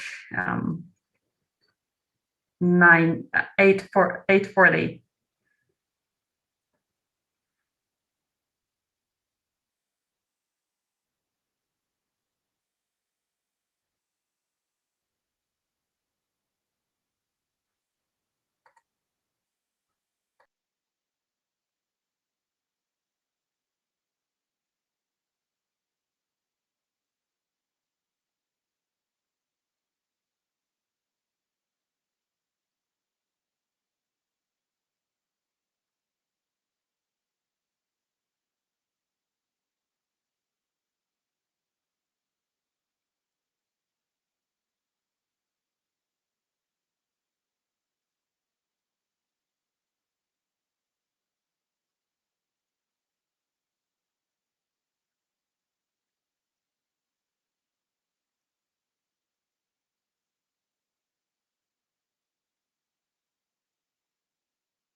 So I would like to start checking with panelists if everyone is already there.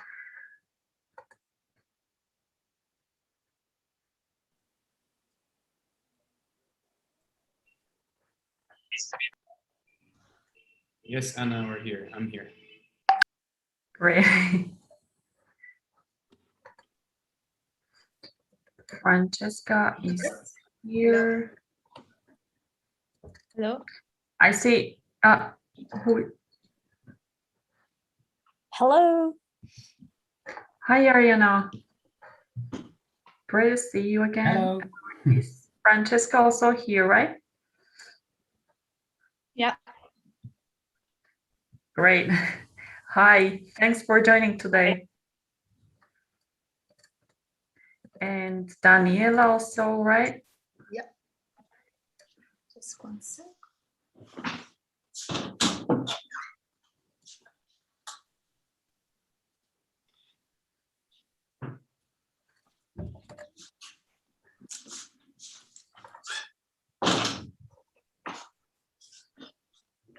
And we have Shivam. Hi, Daniela. Thanks for joining. Happy to see you there today. And we have Shivam Gupta.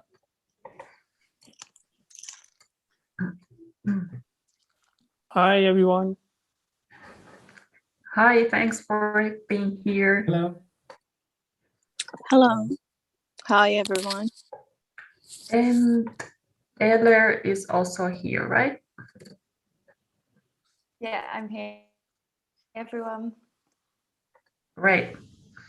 Hi, once again.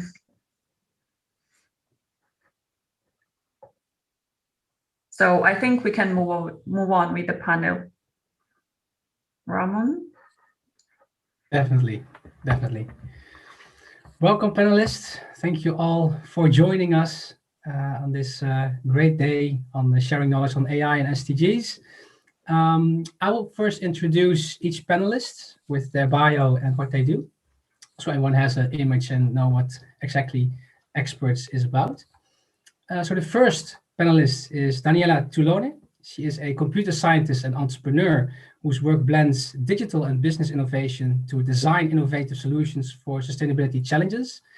Daniela has worked for plus 20 years experience developed in Europe and USA, working on computer scientists in research centers such as the MIT, Bell Labs, corporate startups, and at the European Commission as scientific officer. She received several international recognitions for innovative work, such as her pioneering work on AI techniques applied to low-powered sensors, her automatic real-time monitoring systems for water management and electric grids, and secure large-scale real-time systems. Daniela recently founded EcoSearch, a global initiative focused on the co-creation of innovative digital solutions to address the United Nations Sustainable Development Goals through circular economy-based models and active cooperation across SMEs, academia, and institutions. She currently holds also a PhD in computer science from MIT and University of Pisa, in computer science from New York University, and a master's in mathematics from University of Catania, and an executive MBA from Quantic School of Business and Technology with focus on strategy and innovation. Thank you for joining us. Thank you. Our first panelist. Second panelist is Francesca Mazzi. She's a postdoctoral research fellow in AI and sustainable development at Saïd Business School, University of Oxford, and research associate at the Digital Ethics Lab of the Oxford Internet Institute, University of Oxford. She is part of the Oxford initiative at AI4SDGs, aimed at investigating how artificial intelligence has been and can in the future be used to support advantage of the United Nations Sustainable Development Goals. In her research, Francesca analyzes exciting AI4SDGs projects to map the best practices, lessons learned, eventual gaps, and potential solutions for the purpose of helping existing and future public-private stakeholders operating within the sustainable development space. From 2017 to 2020, she was a married Sklodowska-Curie early-stage researcher within the EPIN Innovation Society, in a double doctorate program between Queen Mary University of London and Maastricht University, with a PhD research project named The Patability of AI-Generated Inventions, a case study of pharma. Thank you for joining us, Francesca. Thank you very much. Third panelist is Dr. He holds a PhD in geoinformatics on the topic of related to open smart cities and air pollution modeling. For the last 10 years, his research focus has been on geohealth and geomedicine services, One Health, urban analytics, citizen science, AI applications for sustainable and improved quality of life. And he has worked in the industry and academia on diverse projects concerning the development of data-driven tools and services for urban health and well-being. He is currently investigating how digitalization and artificial intelligence contribute to the Sustainable Development Goals at the indicator level to enable a more coherent action plan for a sustainable and healthy future. Thank you for joining us as well. Thanks, Roman. Our fourth panelist is Ella Everett. She is the co-founder of Both of Us Limited, which is a social impact startup that works towards positive social and environmental change. They use technology, design, and illustrations to accelerate the Sustainable Development Goals and scale social impact. She also advises business on creating impact, innovation, and sustainability through the tools of the circular economy, to donut economy, and to permaculture. Ella has worked on social and environmental projects worldwide for over 7 years, has studied a postgraduate certificate in innovation, enterprise, and the circular economy. Welcome for joining us as well. Thank you. And our last panelist of the day is Arianna Tibuzzi. She is currently the president of Alien Technology Transfer, where she has contributed since the start of the operations in 2014 to consult over more than 700 top quality high-tech startups and small companies in Europe and the USA in product and business development and public grant, private equity, and fundraising. She holds a PhD in electronics engineering from the University of Trento, which is in Italy. She was also visiting research at the University of California, Berkeley, and a Fulbright scholar within the Technology Entrepreneurship program at the St. Clair University. After more than 10 years in public research, Arianna disrupted her scientific career in 2010 by turning into a technology transfer and innovation specialist. She's a longtime independent expert evaluator in the research and development calls for the European Commission and EU other member states. Thank you for joining us as well, Arianna. Thank you. Nice to meet you, everybody. Great. So to put it into context within the panel discussion, currently, of course, we live in a global pandemic crisis. The SDG finance gap is around 2.5 trillion per year, which is expected to grow in the years to come until 2030.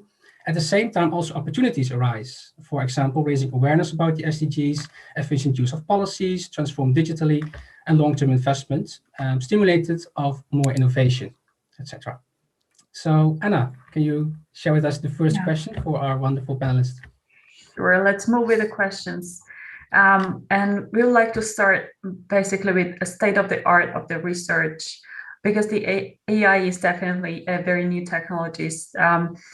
It's also the research about using it for achieving sustainable development goals is definitely also in its very beginning. And then we would like to go to the question with our researching representatives, Francesca and Shivam, to tell us about how they're researching the opportunities of AI for SDGs, what kind of methodologies they work with, and what exactly are your research areas to share with us.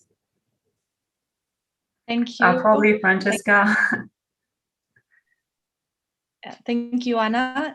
Thank you, Ramon, for having us today. Do you hear me well? Yes. Thank you.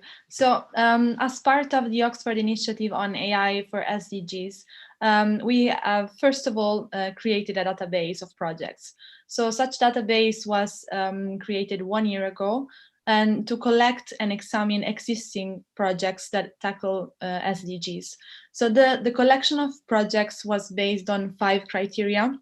Only projects that actually address at least one of the SDGs, only real life concrete projects relying on some actual form of AI, not merely referring to AI, only projects built and used in the field for at least 6 months, projects with documented positive impact, and projects with no or minimal evidence of counterindications or negative side effects.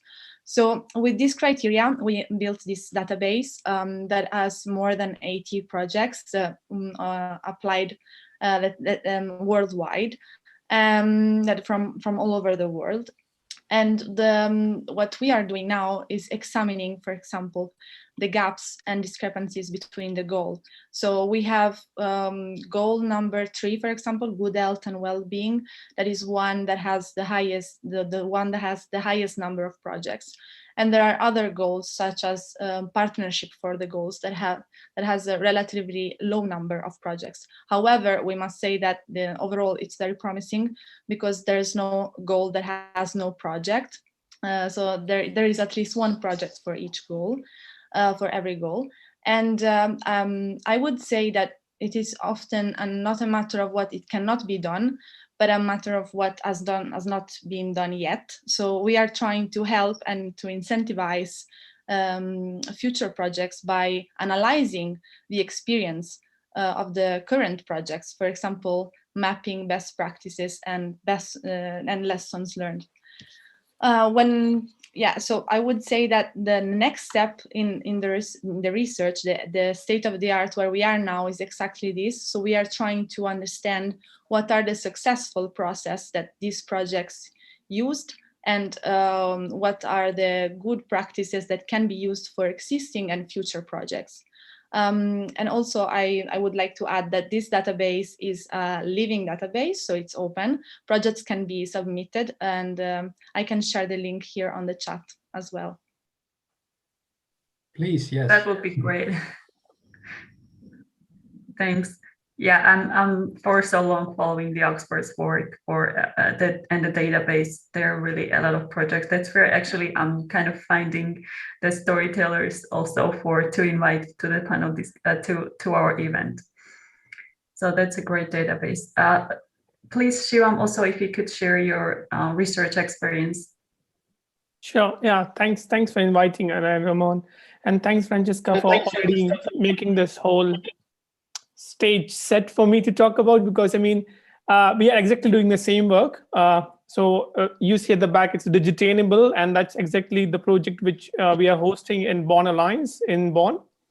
And the aim of this project is to focus on mapping the digitalization and artificial intelligence technologies impact on SDGs, but not at the goal level, because you see the goals are very broad. I mean, we just saw in the previous presentation that you can connect almost everything to certain amounts of SDGs, and which clearly cannot tell, because technology is a tool. How you use it, it defines it. So I guess in our project, what we are trying to do is mostly focusing at the target level or the indicator level.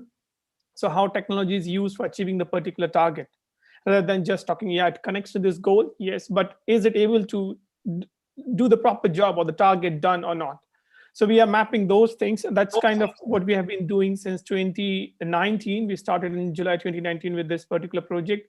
And last week, actually, we wrapped up our second event, which is called Digitainable Forum. And the title of this event was Mindful Use of Technology for SDGs. And what we have done is we have published a framework last year where we asked the multiple stakeholders, because SDGs is not the responsibility of one particular domain, it's a collective effort. So then we have developed a framework where we ask people to, bring in their perspective. What do they see based on their expertise, their experience, what technology is useful for what indicator, what target? And if they see a negative relevance, what it could be that we should be mindful about. And so that we don't repeat such kind of mistakes. So that's one kind of a framework which we have developed, and that's the first step to go into the discussions on these aspects. Because again, having a success in certain part of the world and a failure in one can happen for the same project. So what are these aspects which we need to be aware about? So we have partners in the Bonn Alliance, like the policy think tank of Germany. We have partners from Center for Research, and also we have rich expertise on agriculture, health, and all domains. And luckily in the previous event, which as I said, concluded last week, we got people which mostly covered like 13 to 14 SDGs. So it was a very interesting discussion. We talked about using tech for peace and what context we need to talk about what technology and what not. So what failure and what success means, and what context, how we define it. So that's what we have been working on. And I mean, I guess the major debate has been like, of course, we can connect to what context matter, but what is also important is what is the priority of that context, or the particular geography which we are looking at. I mean, for example, if certain countries, health is a priority, or the peace is the priority, looking at others seems a bit fuzzy. I mean, suddenly talking about energy, and for example, we just saw a very cool AI tool, but can we use it in places where there's an infrastructure deficit, right? It's really tough to imagine such a situation, and how the energy comes into play. And sustainability is not about achieving one goal and not the other. It's a global perspective. We need to bring all the people together. And if you read the SDG report of 2020, it very clearly says that we are lacking a fundamental data of how we monitor SDGs. The indicator data are not available. So even though we are talking about AI in a very optimistic way, I guess we need to see how we can align the use of technology for the particular purpose which we all agreed on. Those are SDGs. I mean, certainly there's a lot of innovation which is important, no doubt with it, and we learn from these, but we also need to align these whole aspects, or the goals which we have, the targets we have, to use the technology in a proper mindful manner. So that's what we have been working on. I guess I can certainly answer more, but with that, I guess I would like to conclude and move forward. Yeah, thanks. Thanks a lot for sharing your thoughts. If there is someone who would like to share their experience with the research, who had worked on specifically on SDGs in a panel, please share your thoughts, or we can move with another question. No? Okay. Great. So the next question is for Daniela Tulone. Could you give us some highlights on the benefits and the risks using AI and other digital technologies for sustainable development goals from a computer science and business perspective? Could you give us some insights on that part? Thank you. Thank you for, it's a pleasure to be here. So AI has a high potential not to accelerate the SDG implementation. And actually, it can play a role in every single SDG, ranging from health to transport. And also in my work, I could experience the benefits, for instance, of applying AI to the energy and water sector, for instance, in the dynamic demand response management or integration of renewable sources, or in the detection of water leaks in aging water infrastructure, or monitoring environmental conditions to mitigate extreme events. But really, there is a very long list of benefits. And also, AI can play a role in the relaunch of businesses in the post-pandemic recovery. For instance, a recent analysis of the PwC has shown that AI solutions can contribute to increase the global GDP by 4% and also decrease the greenhouse gas emissions by 4%. So it's really important not to have in mind all these benefits and also the evidence that are actually current evidence, because they can accelerate the process and they can make the goal closer. No? But I think it's also important to keep in mind that AI is not our solution to SDG. It's a tool. And I'm saying this because sometimes the perception, even from some decision makers or policy makers, is that AI or digital technologies are seen as a solution, no part of the solution. So, and as a tool, it's not good or bad. It's really depend on us, no, on the how we oriented towards the goal. So the problem that we decide to tackle, and also the way to design a solution and to use applications, AI applications. So I think that's an important point, because also to make us aware about the threats that there are several, also limitation. Some are inherent to the technology. For instance, the fact that AI technologies have a high carbon footprint. It was estimated that by 2030, the 20% of energy consumption will be associated to AI solutions, compared to 1% of today. And also there are other threats related to security, privacy, the fact bias, outcome related to inadequate training data sets. But actually, there are other threats that are more related to our decision, the way in which we design the solutions. In fact, AI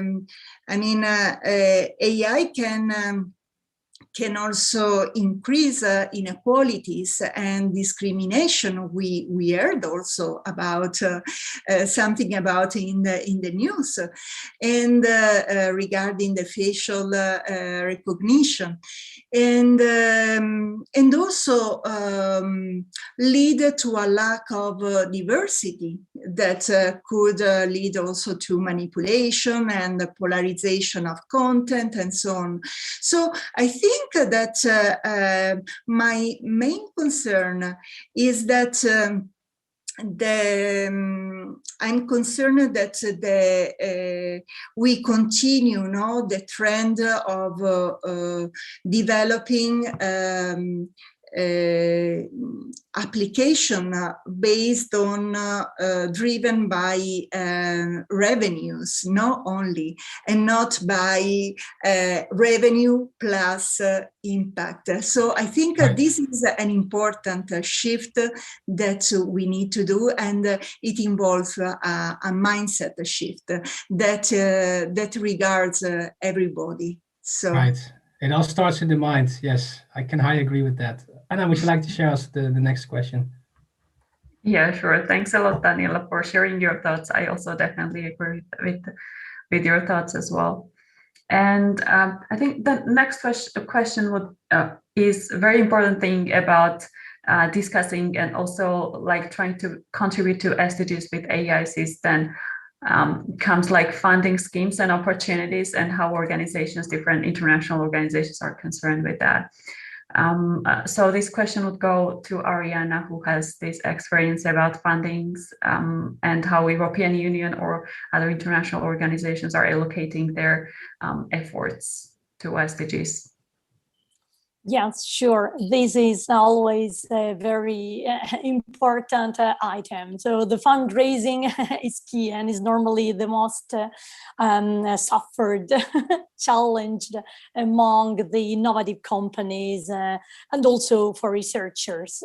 So let's say the great news here is that there is an important shift in the European Commission, but also in the public funding world, but also in the equity funding, so private investors world, towards a more impactful, as we were saying, research, more impactful business models, and especially also focused on artificial intelligence. So let's say artificial intelligence has been defined one of the key strategic digital technologies to contribute to the EU leadership, especially in the recovery plan, and additional funding from Next Generation EU, more than 5 billion, have been added to the, for example, to the new framework program Horizon Europe that is just starting. So the first calls have been just kicked off. And this special fund that helps to recover from the crisis, economic crisis, targets specific digital technologies, includes, it's not only for this, but names specific technologies to build a European leadership and autonomy, independence from other countries. And these technologies have been defined as the key to make also our industry and our value chains more competitive. So artificial intelligence is named together with cybersecurity or blockchain, Internet of Things, and so on. So there are specific funding for these, and I would like to highlight a specific funding scheme to support startups and small and medium enterprises, which is called Accelerator within the European Innovation Council, which aims at bridging the funding gap of all these high-tech companies that are at a stage in which they are not able to still attract, let's say, capital from the institutional investors, and so the idea is to support them with a consistent grant, I mean 2.5 million grant, plus for first time probably in the public funding history in Europe, they also offer equity, an equity component. So they are going to actually acquire shares of the company through a fund that the European Commission established in Luxembourg. And within this scheme, one of the challenge is related to digital technologies and also to Green Deal. So there's a clear attention to sustainability and environmental problems. On the, let's say, equity investment side, let me mention that more and more investment funds are also looking at a specific rating that is called ESG, so environmental, social, and governance. That is, let's say, so new that still lacks, let's say, standard KPIs, as also Shivan was commenting for the SDG KPI, but still it means that the private funding is looking at social, environmental, and corporate governance issues. So for every investment, they measure and they consider the impact on the climate crisis and sustainability, on diversity, human rights, consumer protection.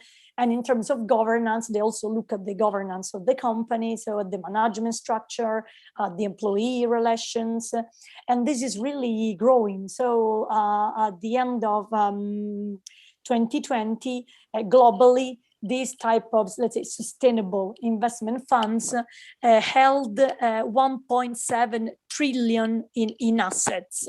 And recently, I also spoke with some representatives of the investment team at the European Investment Fund, and they confirmed that this ESG, let's say, rating label is becoming very common among financial intermediaries.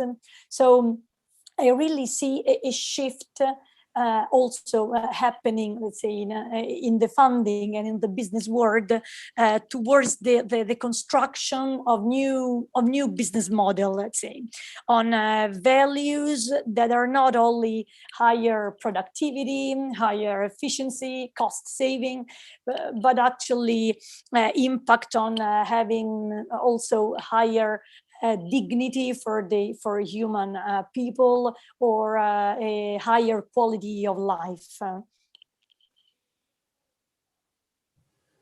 Very, very interesting, Ariana. Thank you for sharing those insights. And I think a lot of panelists here and also the speakers are really excited about hearing these funding opportunities. So I can definitely recommend to check out AI Technology Transfer as well and to look at those opportunities as well. The next question is for Ella Everett. And the question is, can you give us some example, what kind of benefits AI did actually in your company in terms of SDGs, and how you see this shift in what Ariana was talking about into this new digital transition at your specific work that you do? Yeah, absolutely. So there's a few things really that we're trying to focus on. The quite early research phases. So the main one, I would say, it's called Cocoa Puffs. And what we're really trying to do here is using AI to create this. It's a smart map. And the idea of this is so that you can measure the of a city, of a building, of a street down to the microscopic level, so that it's actionable. Because a lot of the problems are that, okay, everyone knows that the air quality is an issue, but unless you can see it, it's quite difficult to actually make these choices and learn and think, okay, well, where does this kind of pedestrian street go? Where do we put vertical gardens? Where do we need to integrate more algae or plants or anything like this? So this is really what we're doing with this tool, is actually enabling municipalities and decision makers to make these decisions. And in addition to this, it's also for companies to really be able to show exactly what they're doing. So if they're showing that they're wanting to look out for their employees, for their customers, for everything like this, for the environment, then they can actually really, really show the changes in the air contamination using this tool. And the thing that I love about this is that it allows for so much collaboration, which I think is super important. So, you have this AI tool, and of course, the idea is that it's as accurate as possible. So the aim is to get it to, an accuracy level of 80-90%, so that, because I think this is one of the main issues with AI, is when it's not accurate. And this is kind of some of the reputation with the trust and everything like this. So this is really, really what we're trying to do. But it means we can work with other projects. So for example, working with companies that do vertical gardens, that create vertical gardens, that create algae, and actually creating this kind of fully circular business model, I suppose. But the idea of it is really, really to bring in all of these different stakeholders. So, I think this goes with everything, not just with AI, not just with tech, but everything to do with the SDGs. It's about looking at the different stakeholders.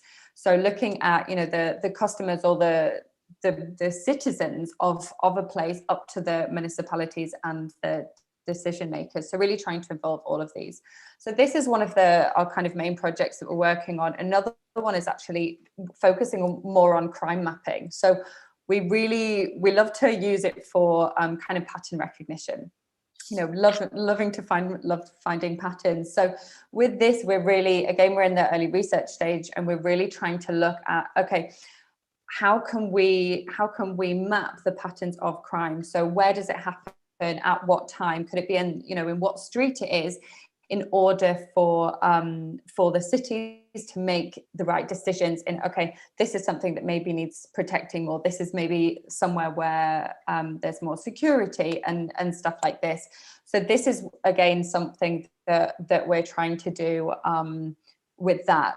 To go on to a bit about the benefits again in general, I think the key thing is to actually be showing the data, but also being practical and fun, shall I say, because to really try and kind of show the benefits of AI to society, it's so important to be able to show, like, everything that people have been talking about today, all of these practical solutions, and that you can show the benefit of it. So things like, that you can use it for people that are visually impaired, support them with actually recognition of objects, of people, everything like this. It can be used so much for health, as we've kind of heard tonight. So things like with diabetes, that recognizes early stage diabetes, with skin diseases, things like wind and solar, everything like this, that are such amazing projects and amazing applications of AI.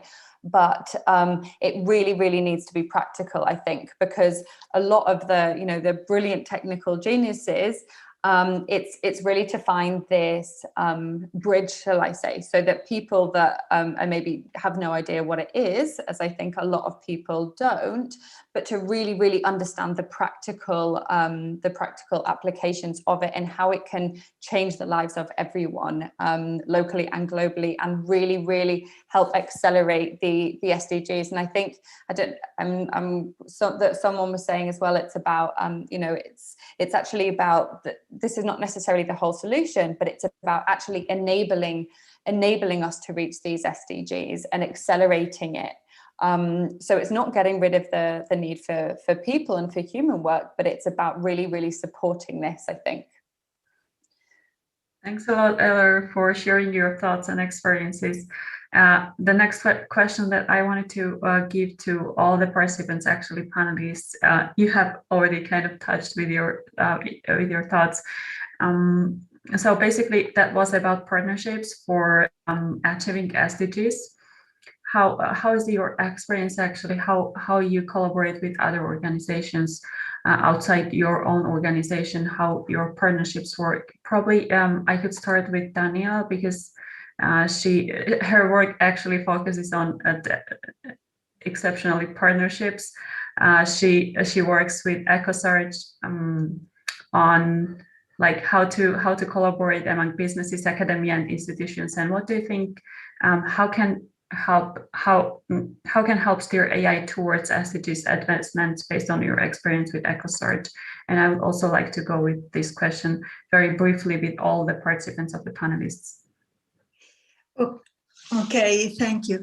So what we can do, actually, we need a concert, of action, and collaboration is really very important to tackle these complex challenges, because we cannot do by ourselves, even a large organization.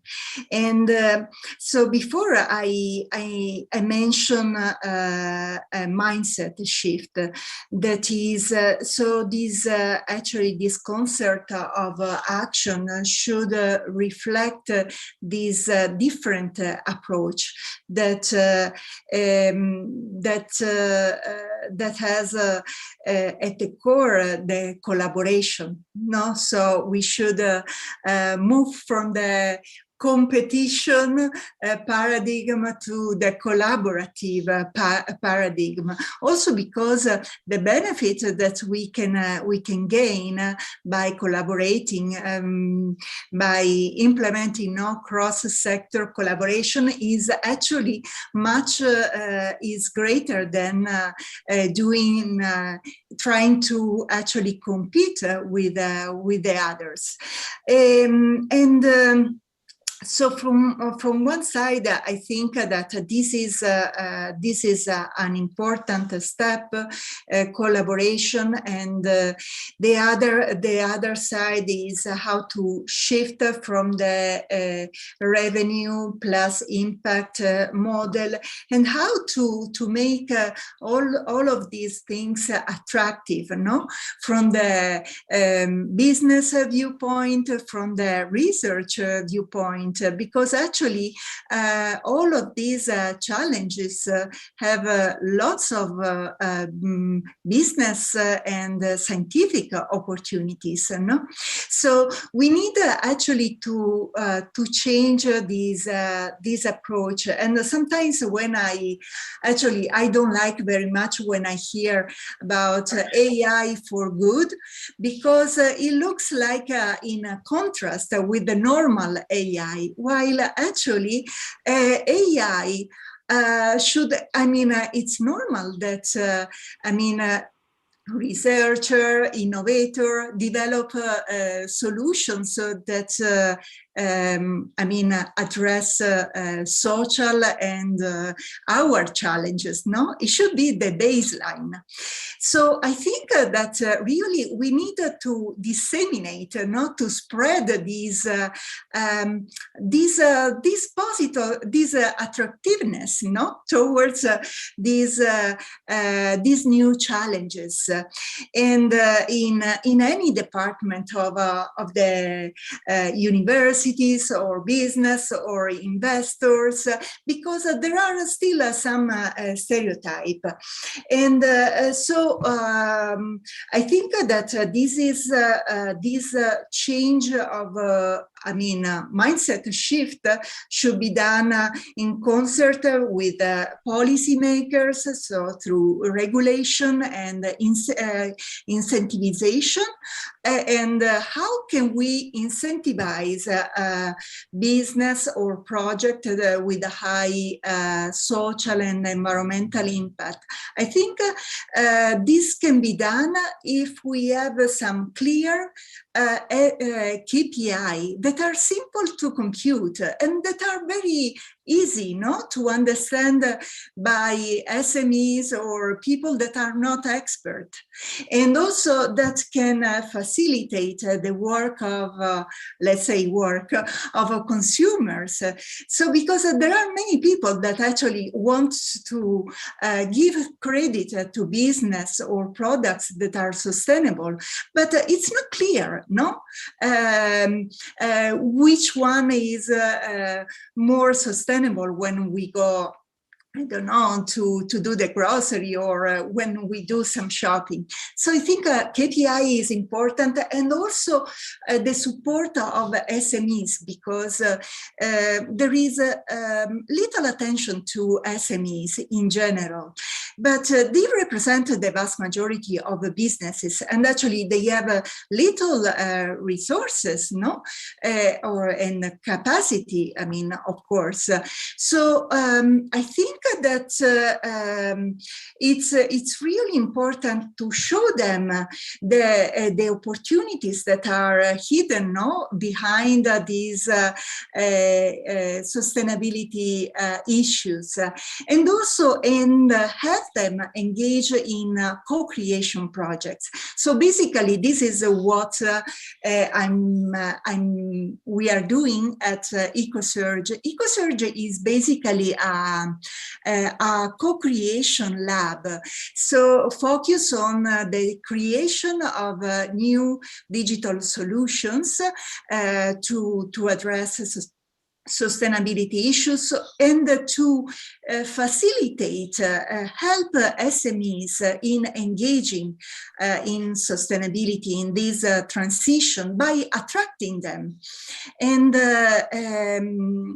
this is, so the pillars are digital innovation, business innovation, and cross-sector collaboration, because it's very important to put together the technology, digital innovation, and new business model, circular economy based model, and so on.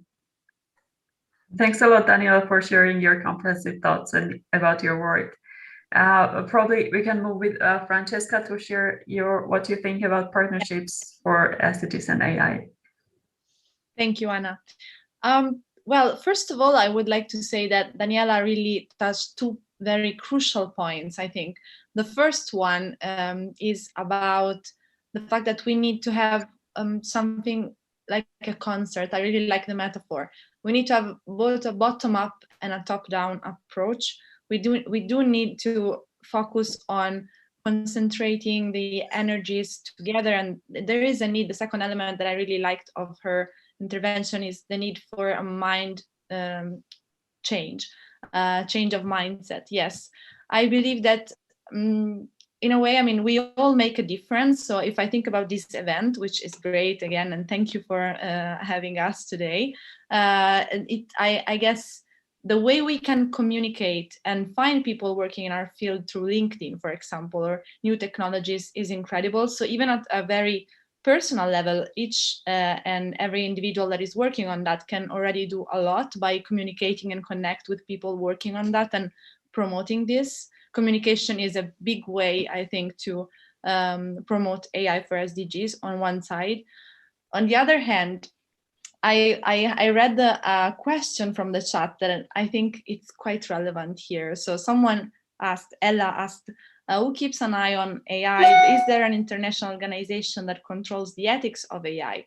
So we don't have that at the moment. There's no organization that controls the ethics of AI. But in the past few months, more than 80 documents were released concerning the ethics of AI, guidelines, checklists, to control that, whether AI is ethical or not. But we might need this. We might need an international organization that could, let's say, validate, verify. And it's not only the technical aspect of AI that should be monitored in a way, or could be facilitate and encouraged.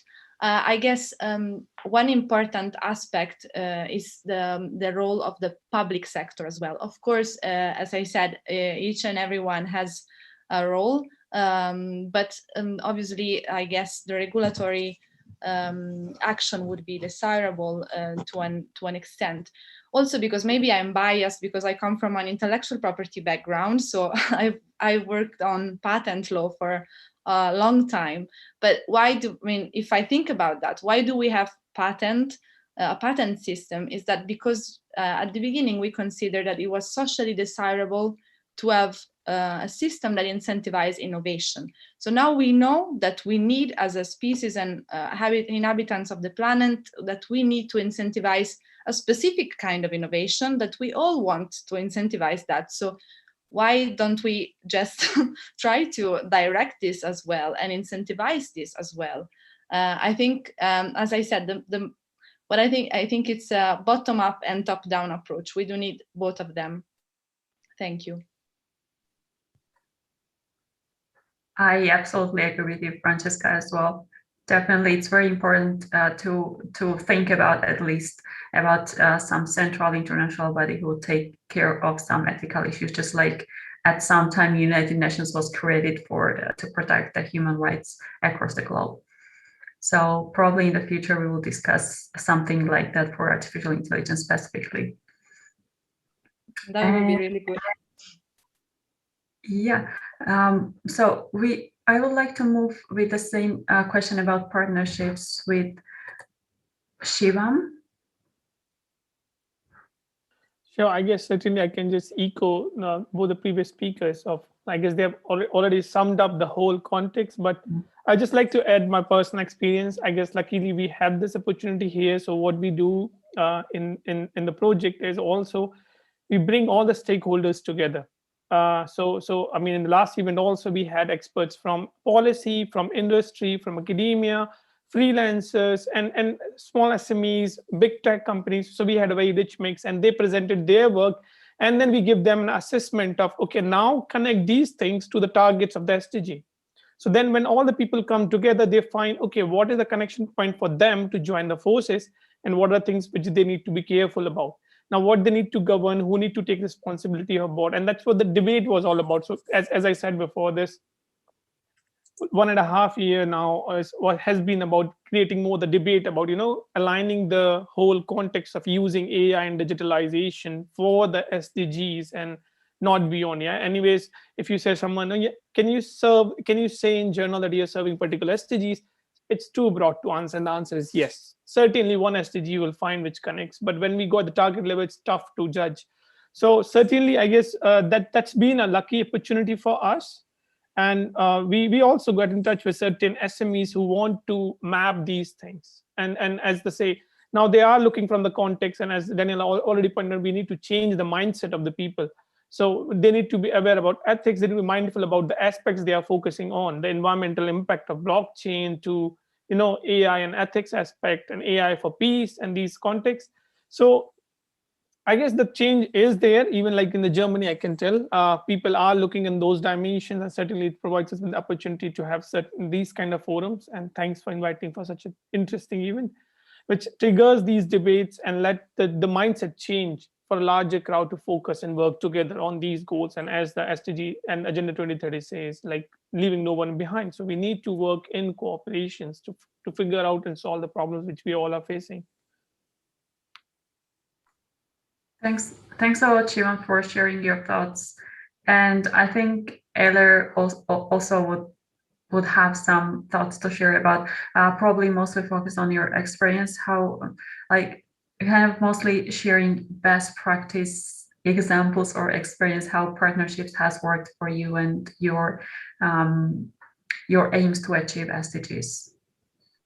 Yeah, absolutely. So firstly, I just want to kind of second or third or fourth what everyone has already said, especially to do with collaboration. You know, to get to, we've got less than 10 years to reach the SDGs, and no one can do it on their own. So I think everything is about collaboration, about working together, especially in terms of this, with all the data and everything like this. In order to really map the data of the 17 SDGs, it needs to be about collaboration and bringing all of this data together. Also, just to go on to the other, just in general, you know, AI is such a neutral tool, and bringing together this collaboration of stakeholders really ensures that we're kind of covering all of the bases, and also it brings out this kind of trust side of it as well. For both of us, I mean, everything is about collaboration. You know, this is kind of the whole point of the company almost. And like I said before, it's all about bringing stakeholders from grassroots organizations to individual social entrepreneurs to government organizations, bringing them all together in order to come up with solutions for the SDGs. As I mentioned with this project, we were talking about Cocoa Puffs. You know, it's about there's only so far you can go with a project. You know, it doesn't matter whether it's an AI project or it's an app or whatever, but there's only so far you can go if you're working on your own, or if it's one company or one social entrepreneur. It's actually all about the support. And I think it was Daniela that said about before, it's all about this collaboration rather than competition, because there's space for everyone to do all of this. And actually it means, especially again, going back to the AI side, the more people doing it and actually collaborating together, it pushes this movement forward and really, really shows the massive benefits that there is with accelerating the SDGs. But yeah, I just wanted to massively back up everyone what they've said, because it's very, very hit the nail on the head, shall we say. Yes, great. Thank you for sharing your insights. I mean, there's a lot of things that need to be done in terms of partnerships, and we talked a lot about bottom up and top down as well. But this question, which is one from the audience as well, he asked, what are some like bottom up kind of approaches? Because, you know, the masses are also let's say, responsible to raise the awareness on AI for SDGs. So how can we do that from a bottom-up perspective? What are some creative ideas to get more of that AI topic from a bottom-up perspective, instead of, you know, working from top-down, you know, governments, rules, regulations? So what are like simple steps that we can do to raise that awareness from a bottom-up perspective? And this question is from all the panelists, of course. So just jump in if you think you have something to share on that. Yeah, maybe I can reply, contribute a bit to this. I think the best way to engage from bottom up, so the consumer, as we were mentioning before, is showing examples, so demonstrating what has been done for their own life and for their own benefit, thanks to technologies. because especially in the case of artificial intelligence, everybody thinks of automation, so replacement of human beings.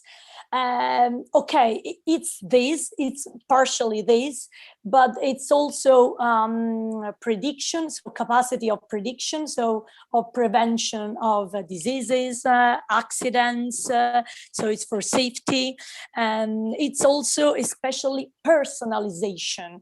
So AI can really help to approach the human being in a totally different way. So it's a human-centric approach, and so people shouldn't be scared about this. And I think by really talking about real cases, so real use cases, scenarios, and knowing what type of product and service we are maybe even using now embeds AI or other technologies might really help in promoting this the adaptation that everybody needs to do, because we need to adapt and to increase our quality of life thanks to technologies.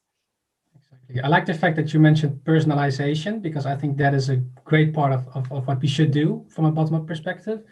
Anyone else from the panelists that would like to comment on this question? Maybe just a quick comment on the fact that something that could be also interesting, I mean, in terms of awareness, raising awareness is very important, right? I mean, the more people know, the more they can make their choices based on conscious and, I mean, knowledgeable background. So I guess what we are focusing a lot when we talk about AI, we focus a lot on transparency. And this, of course, relates to the technological aspect. So how is the AI managed?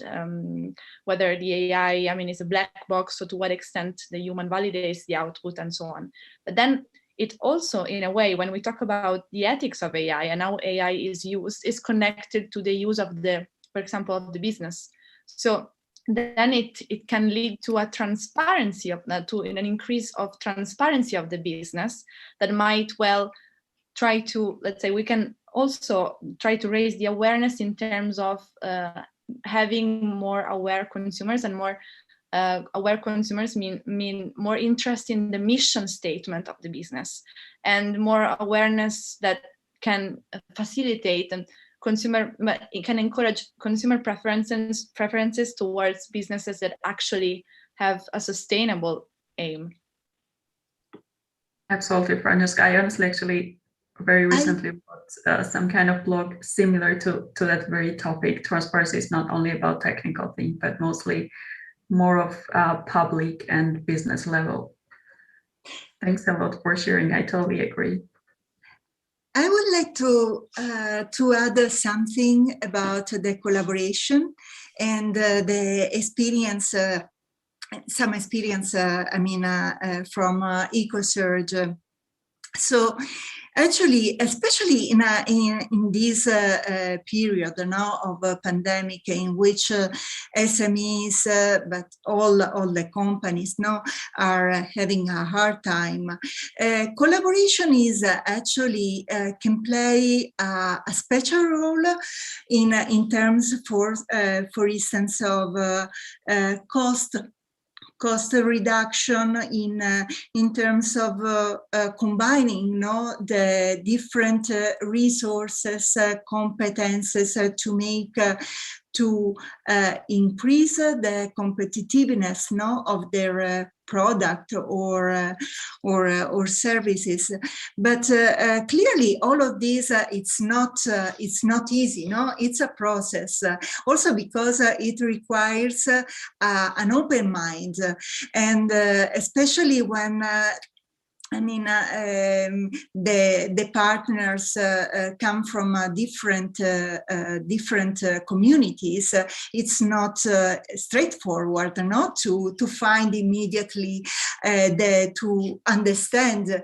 But I think that from what I've seen, this is really worth the time spent in understanding the other viewpoint.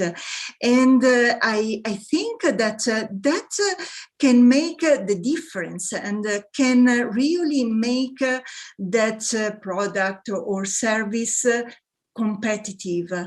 And so I think that one of the elements that can help in creating this co-creation project is the fact of sharing the same vision, the same value. Actually, this can be really the glue, and because there are different levels of collaboration. Sometimes it's like something that we can call a transactional, not just to get together just to join, to access some funding or something like this. But this is, the co-creation process is much deeper, and also the benefits that we can get are much farther. So I just wanted to say that it's a process, and so not to get discouraged if it's not easy immediately, but I think it might help to start with a small pilot, and then to grow from them. Thanks a lot for Daniela. Other panelists would like to share their thoughts on this question. I just like to add 2 points. I guess number one, just echoing what Daniela just said. I guess another reason to collaborate is basically because achieving any one SDG requires to it's all the SDGs interlinked. You cannot see just simply one. So the collaboration is very important to look from all the aspects so that we can achieve at least one with all the context covered with it. So collaboration certainly is the base, and that's why we have a separate SDG, SDG 17, focusing just on collaboration. But that's another reason why we need to look into collaboration. Number 2 point about bottom-up approach. I guess I can bring back the perspectives from my PhD work on open smart cities. In this, what we meant was open data, so that the public can start, looking at the aspects of how their data is being used, what they put in and what comes out of it. And I personally focused on air pollution. So then the cheap data, like the data from the cheap devices, for example, we have developed a simple Wi-Fi sensor, which anyone don't have to connect to it. Just the Wi-Fi wave let you collect the traffic data on your street. And it's privacy protected. And if you have this data at street level, you can kind of proxy the air pollution at that level. So actually you can collect this data and then you see how this data is used. And this kind of gives you trust and makes this whole process transparent and governance much easy. So I guess in that way, we can start this debate on data. And certainly the point comes, then there's a digital divide. But if we have the services coming out of it, people will start see the benefit of it. And that creates a whole debate and an ecosystem which leads to a development of more inclusive society. Someone produces, someone consumes it. And later, maybe the process becomes kind of a butterfly effect and led to more innovations on those grounds. So I guess that's one example, starting from data, then moving up to AI aspects of how cities using AI, and then increase transparency and discussions on those cores and bringing the public debate into this context. So that's my 2 takes. Yeah, thanks. Thanks a lot, Shivam. Of course, I definitely also agree to that point. That's very valuable thoughts. And if there is any other panelists to share their thoughts about this specific question, otherwise we are already exceeded our scheduled time. It seems like the discussion is really exciting, and we like to talk about it and discuss about it, and there is really a lot to talk about it, really. And not only to talk, then act about it. That's what I'm always for, like not only talk and write, but also then put that into practice. But I'm sure with your work, you already are doing that in practice, and you are contributing a lot in achieving sustainable development goals with technologies. So yeah, just final moment, if you would like to make any comment about any question that we have discussed today. There was just one thing that I'd love to add to what Shivan was saying about how to make it more inclusive, and the idea of bringing in this transfer learning, which is when you can, because at the moment, AI is still for quite wealthy countries and for still quite privileged groups. But if you bring in this transfer learning, which is the idea of actually having this model that's trained for a problem, but then can be reused, so it cuts down on development costs and everything like this, and actually it means that it can be a more inclusive response. So I think, just a very quick thing to add to that as well, because I think this is super important, is about bringing it all, making it suitable for everyone, making it, more inclusive. Thanks a lot, Ella, for the final points. Definitely, I also agree with that. And so we reached to the end point, and we are finishing our today's panel session, the whole event actually. I hope the audience found it interesting and got some inspiration about how to help contribute achieving sustainable development goals. We only have 10 years left to meet our plan, actually, what United Nations has put for the whole world. And artificial intelligence definitely a very big chance to achieve and to help us actually do that and win this race. So this event series, as I have mentioned already, is so it is an event series, not just one-time event. This is the second edition. It's like held every third month of the year. So this is the third month, March, and it's going to be in June, as you would guess. So we would love to invite you as well, everyone, to attend the next events.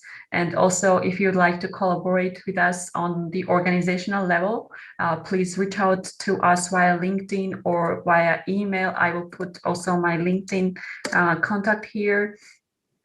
And anytime, we would be more than happy to work with you about achieving SDGs and helping to take this in the upcoming 10 years. Ramon? Thank you, Anna. Yes, first of all, thank you so much for the speakers to be here. It was outstanding to see your knowledge shared and the insights that you work on as well. I mean, practical. I would like to mention that we also have a AI4SDGs WhatsApp group. We have a community on it. There's no spamming allowed, so we keep it clean, let's say. So we would like to invite you for that as well. Anna, could you put the link for the WhatsApp group in the chat? Maybe if you have time to do it, that would be great. And lastly, yes, again, thank you so much for your time. And if there's not any comments from the speakers as well, I mean, last comments you can also put in, and I will put in the link. No, I cannot put the WhatsApp link, but we will email you as a thank you note to you. Okay. Perfect. So again, thank you so much for your time, everyone that's here, and let's keep this AI4SDGs webinar series alive and connect with all the interesting experts that are out there. So thank you so much for joining. Thank you. Thank you very much for joining. joining. All the panelists also. Yeah, thank you. Thank you. Thank you all. Thank you. Ciao. Thank you very much. Bye. Have a great evening. Bye-bye. Bye. Bye. Bye.